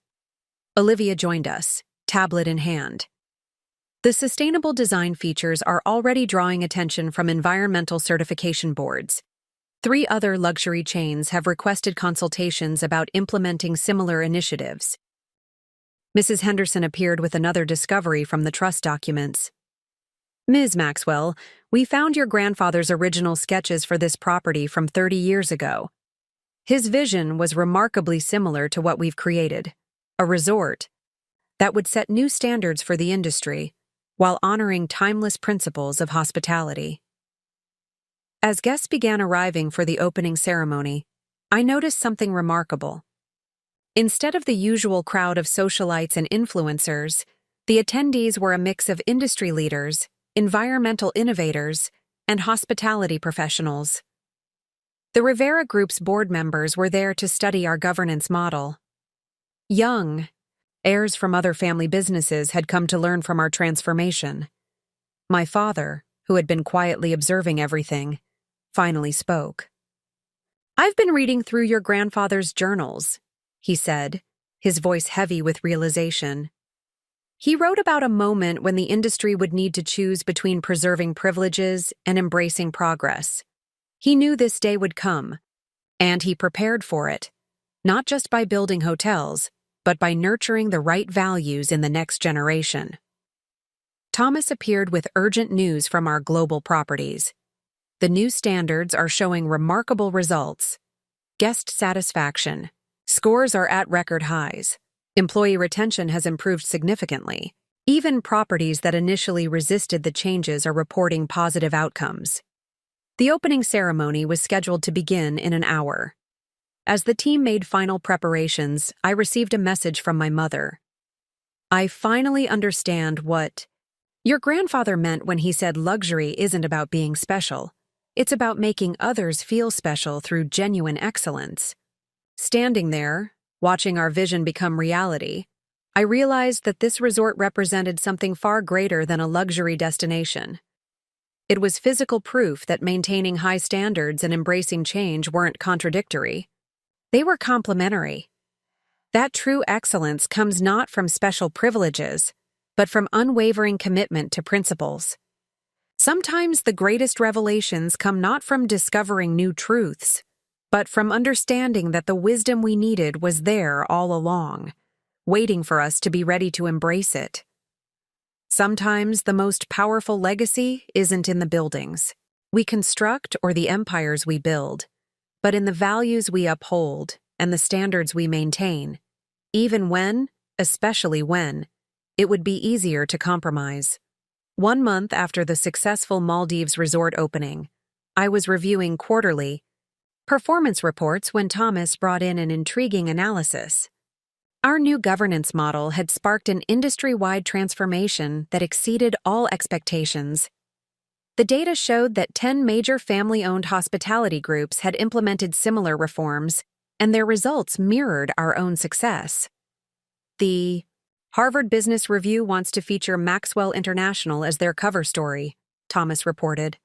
They're particularly interested in how our reforms have influenced the broader industry. But there's something else you should see first. He handed me a letter from Richard Rivera, whose family's hotel group had been among the first to adopt our governance model. "The transition wasn't easy," Richard wrote, "but following your blueprint helped us navigate the challenges." Our board meeting yesterday marked a turning point. For the first time in our company's history, every decision was made based on merit rather than family connections. Mrs. Henderson entered with another significant development. The Business Roundtable has established a new committee focused on family business governance reform. They're requesting that you chair it.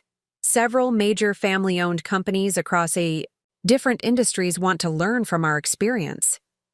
Before I could respond, my father appeared in the doorway, looking more energized than I'd seen him in years. "Victoria, you need to see this." He carried a leather-bound notebook I'd never seen before. "I found it in your grandfather's old study at the Boston property. It's his personal manifesto about the future of family businesses." The notebook contained detailed observations about the challenges facing family-owned companies, written decades ago but startlingly relevant to our current situation. My grandfather had predicted the inevitable clash between traditional family control and the demands of modern business governance. "There's a passage here about you," my father said, turning to a marked page. "Written when you were just 16, working your first summer at the hotel. He noted your question about why we maintain different standards for family members than for regular guests." I remembered that moment. Watching a cousin demand special treatment while a paying guest waited patiently. Even then, something about the double standard had felt fundamentally wrong. James arrived with news from our digital analytics team. "Our transparency initiatives are reshaping industry expectations," he reported. "Luxury travelers are increasingly choosing hotels that demonstrate professional management over traditional family-run properties. The market is validating our approach." Olivia followed with updates from our sustainability program. 3 competing chains have approached us about forming an industry coalition for environmental standards. They want to use our model as the foundation for a new certification system. Gerard Chen joined us via video conference with additional perspective. "What you've started goes beyond hospitality," he observed. "We're seeing similar reforms in family-owned businesses across Asia." The next generation of leaders is using Maxwell International as a case study in how to modernize without losing core values. The transformation we'd initiated had grown beyond our own company, beyond our industry, becoming a movement for professional excellence and earned achievement.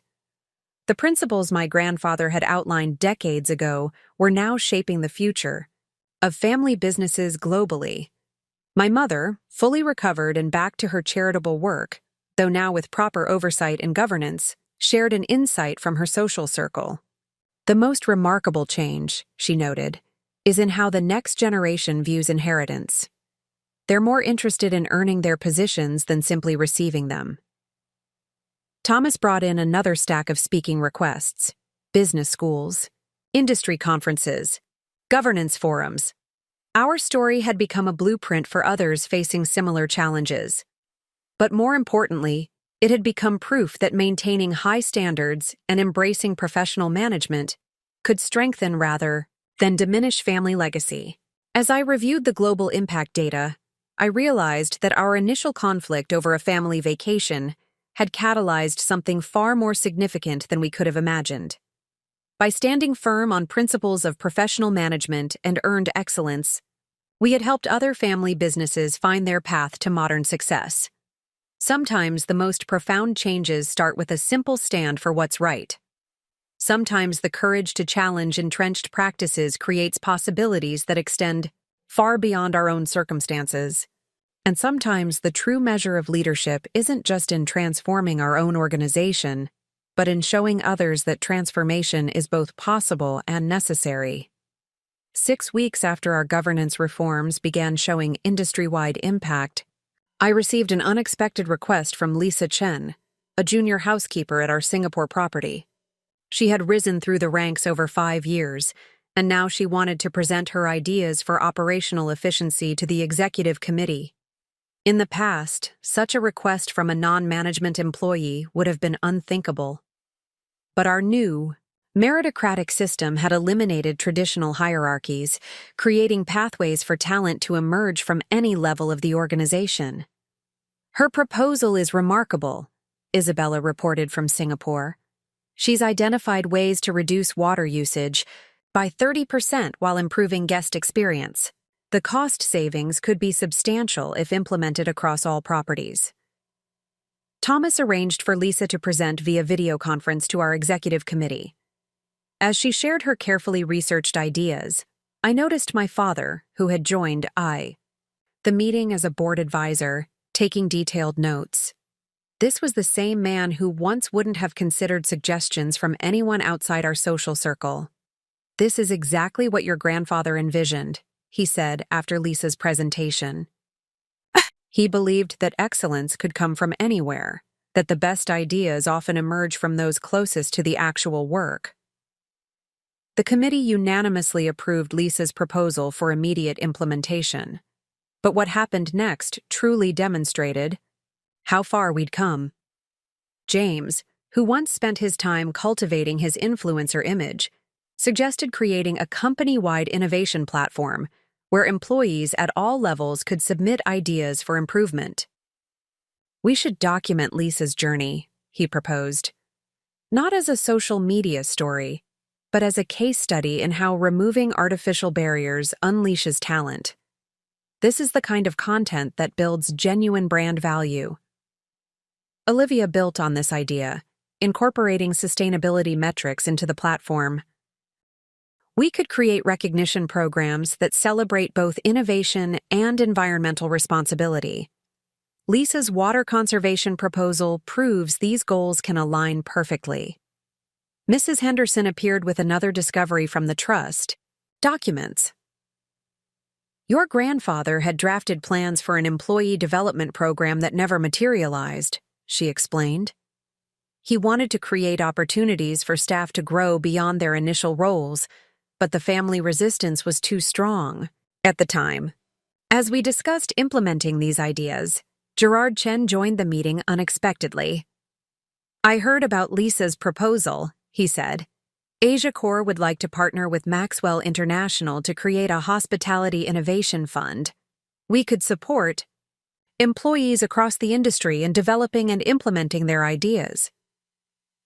The energy in the room was electric. We were witnessing the emergence of a new corporate culture where merit truly mattered more than status, where good ideas were valued regardless of their source. My mother, who had once judged people primarily by their social connections, was now actively engaging with employees at all levels during her property visits. "I've been thinking about the foundation," she said thoughtfully. "Instead of focusing on social events, we could redirect our efforts to support education and professional development for promising employees. Create real opportunities for growth." Thomas brought in preliminary data from our employee engagement surveys. Morale had improved significantly across all properties. Staff retention rates were up, and we were attracting top talent from competitors. People wanted to work for a company where their contributions would be recognized and rewarded based on merit. Lisa's success inspired others. Within weeks, we received dozens of innovative proposals from employees at various levels.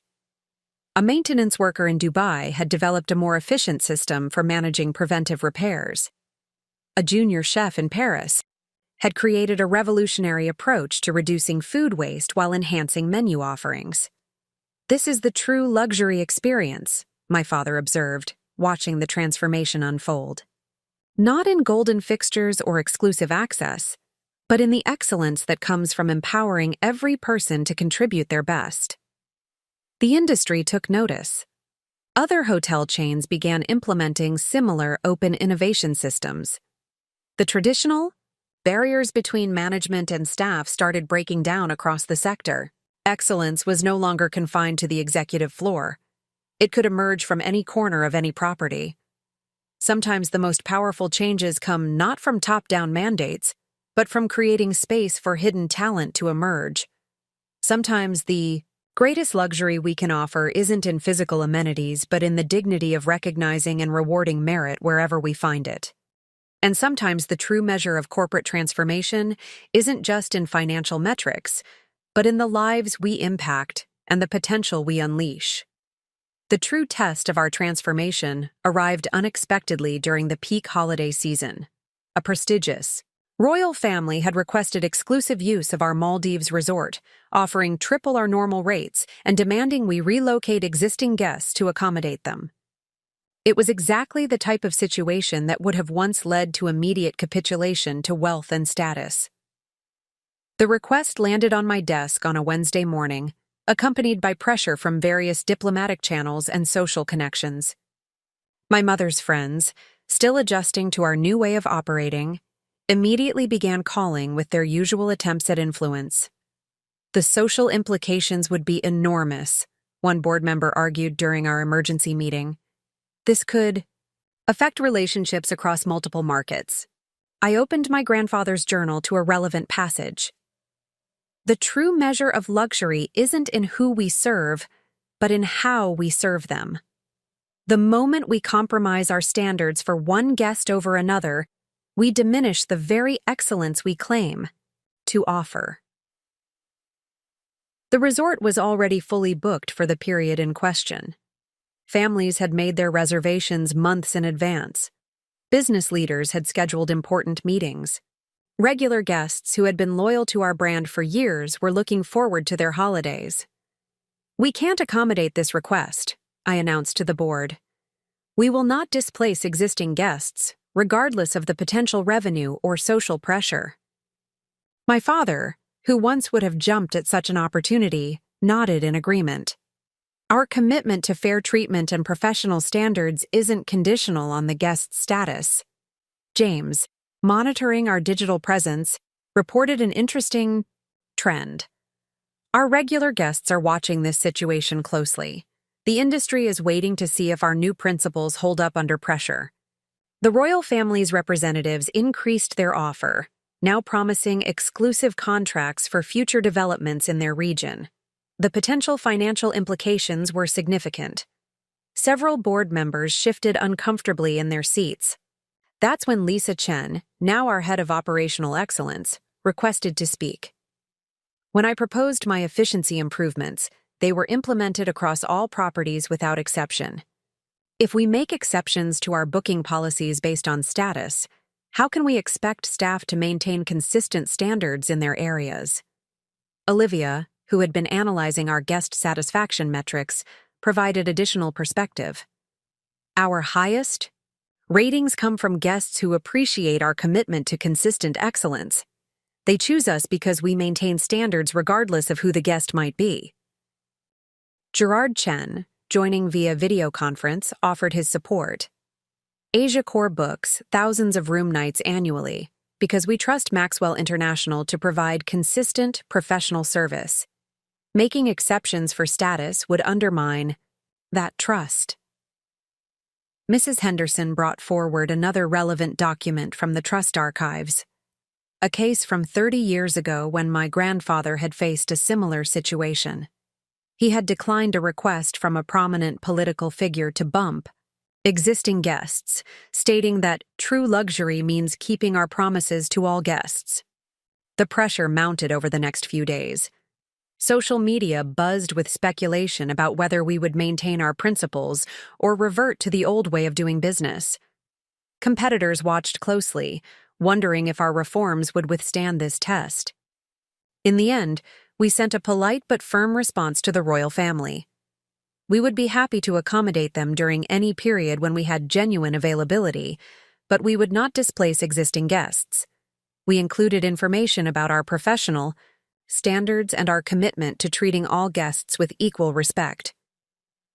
The response surprised everyone. Instead of anger, the royal family's representatives expressed admiration for our stance. "This is precisely why we were interested in your properties," they wrote. "True luxury is found in unwavering standards, not special privileges." The industry response was immediate and overwhelming. Our booking rates surged across all properties. Corporate clients increased their commitments, citing our demonstrated integrity as a key factor. The transformation we had begun with internal governance reforms had evolved into a new industry standard for professional excellence. My mother, who had once measured success by social connections, summed it up perfectly. We're not just selling luxury accommodations anymore. We're selling the certainty that every guest will receive our absolute best, regardless of who they are. Sometimes the truest test of principles isn't in creating them, but in maintaining them when they're most challenged. Sometimes the most powerful statement we can make isn't in what we're willing to do for success, but in what we refuse to do despite the potential rewards. 1 year to the day after the canceled family vacation that had sparked our transformation, I stood in my grandfather's restored office in the original Maxwell Hotel in Boston.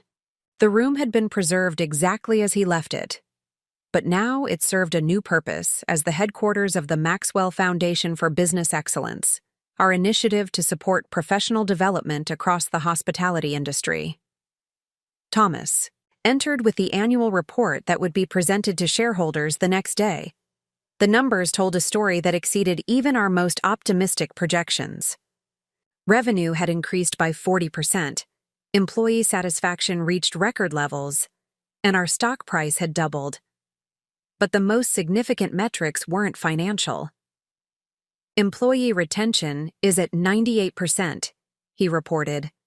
The innovation platform has generated over 300 implemented improvements, and our guest satisfaction scores are the highest in the industry.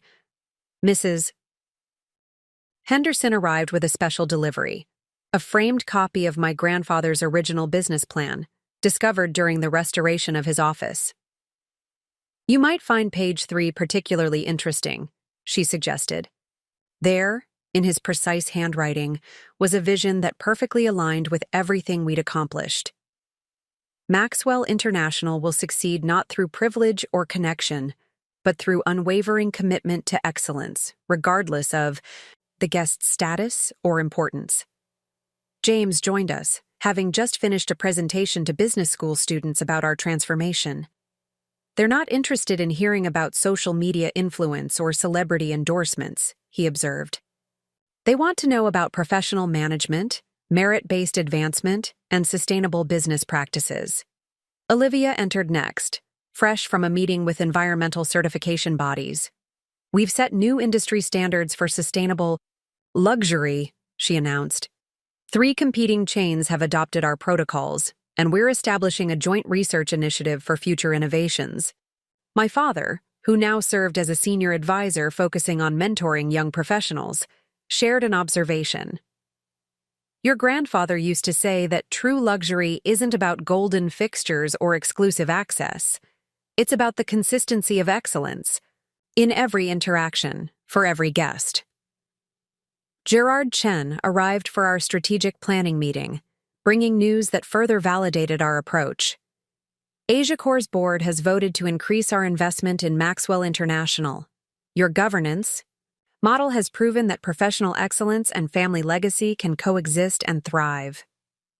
My mother, who had transformed the Maxwell Foundation from a social networking vehicle into a genuine force for industry improvement, shared her perspective.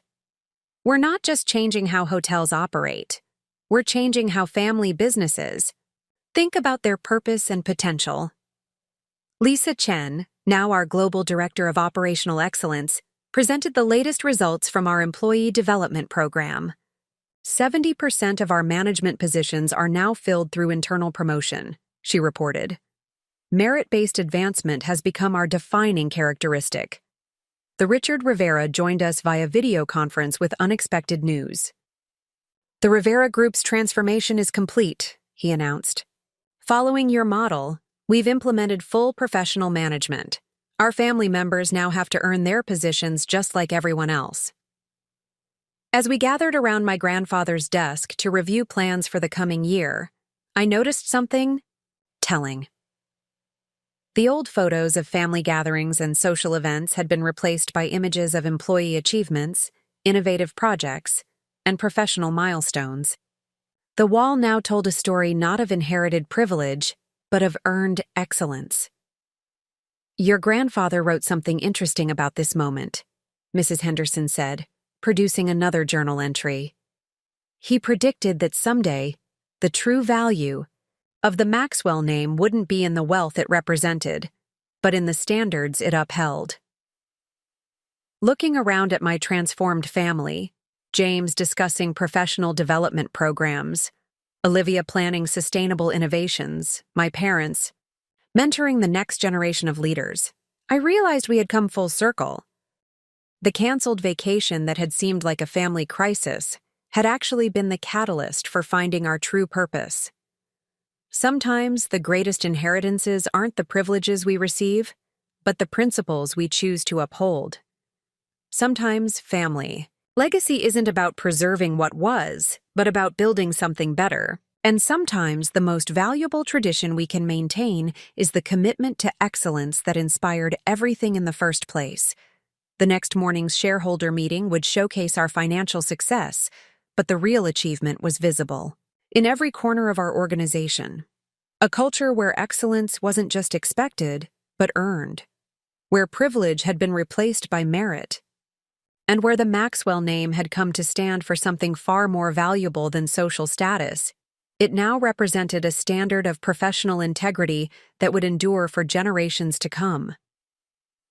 18 months after that pivotal moment when my family had tried to exclude me from their vacation, I found myself standing in the newly established Maxwell Institute for Professional Excellence, addressing a room full of next-generation leaders from family businesses across the globe. The institute, housed in our original Boston property, had become a beacon for those seeking to transform their own organizations. The true measure of success, I told them, isn't in maintaining privileges, but in earning excellence every day, with every guest, in every interaction. The words felt natural now, backed by concrete results and living examples throughout our organization. Thomas appeared at the back of the room, signaling an important update. The latest industry analysis had just been released, showing that companies adopting our governance model were outperforming traditional family-managed properties by significant margins. More importantly, employee satisfaction and career advancement opportunities in these transformed organizations had reached unprecedented levels. After the session, my father, who now regularly shared his own journey from resistance to understanding, pulled me aside. "I found something in your grandfather's personal safe," he said, handing me a sealed envelope. "It's dated to be opened today." The letter inside revealed one final piece of my grandfather's vision. He had anticipated not just the need for corporate transformation, but the potential for that transformation to inspire industry-wide change. "The true purpose of family business," he wrote, "isn't to preserve wealth for future generations, but to create a platform where excellence can thrive and merit can flourish." James, who had evolved from social media influencer to respected business innovator, shared the latest data from our professional development programs. 90% of our senior positions are now filled through internal promotion, he reported. "Our employees know that advancement depends on contribution, not connection." Olivia, leading our sustainable innovation initiatives, had transformed environmental responsibility from a marketing slogan into a core business principle. "We're not just measuring success in revenue," she explained to a group of industry journalists.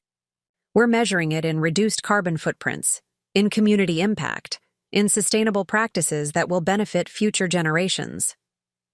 My mother, who once judged success by social status, now found fulfillment in mentoring young professionals through the Maxwell Foundation. "The real luxury," she often said, "is in watching talent grow and excellence flourish, regardless of background or connections." Gerard Chen, joining our board meeting later that day, shared a broader perspective. What started as a family conflict has become a blueprint for business transformation across Asia and Europe. Family companies are realizing that professional excellence and strong governance actually strengthen rather than diminish their legacy. Lisa Chen, whose journey from housekeeper to executive had become a case study in merit-based advancement, now led our global training programs. "We're not just teaching skills," she explained. "We're showing people that excellence is achievable through dedication and performance, not inheritance or privilege." Mrs. Henderson, approaching retirement after decades of service, had one final revelation from the trust documents. "Your grandfather left a message for this moment," she said, producing a handwritten note. "He wrote that true legacy isn't in what we leave behind, but in what we inspire others to build. Looking out over the Boston skyline from my grandfather's restored office, I reflected on our journey. The canceled vacation that had seemed like a personal slight had actually been the catalyst for something far more significant. We hadn't just transformed a company. We had helped reshape an industry's understanding of what family business could and should be. The Maxwell name now stood for something more valuable than luxury or exclusivity. It represented a commitment to excellence that anyone could achieve through dedication and merit. Our hotels were still among the world's finest, but their true distinction lay not in their opulent features, but in the consistent excellence of their service and the professional growth opportunities they provided. Sometimes the most valuable inheritance isn't the wealth or status we receive, but the principles we choose to uphold and expand. Sometimes family legacy isn't about preserving traditional privileges, but about creating new possibilities for others to excel. And sometimes the greatest transformation happens not when we fight to maintain our position, but when we open the door for others to rise through their own efforts. The story that began with a family's attempt to exclude one member had evolved into a movement for inclusion, merit, and professional excellence. The principles we fought to establish had become a living legacy, touching lives far beyond our own family or company. In the end, we discovered that true luxury isn't about who you are or what you inherit. It's about the excellence you earn and the standards you maintain every day, in every interaction, for everyone you serve. Up next, you've got two more standout stories right on your screen. If this one hit the mark, you won't want to pass these up. Just click and check them out. And don't forget to subscribe and turn on the notification bell so you don't miss any upload from us.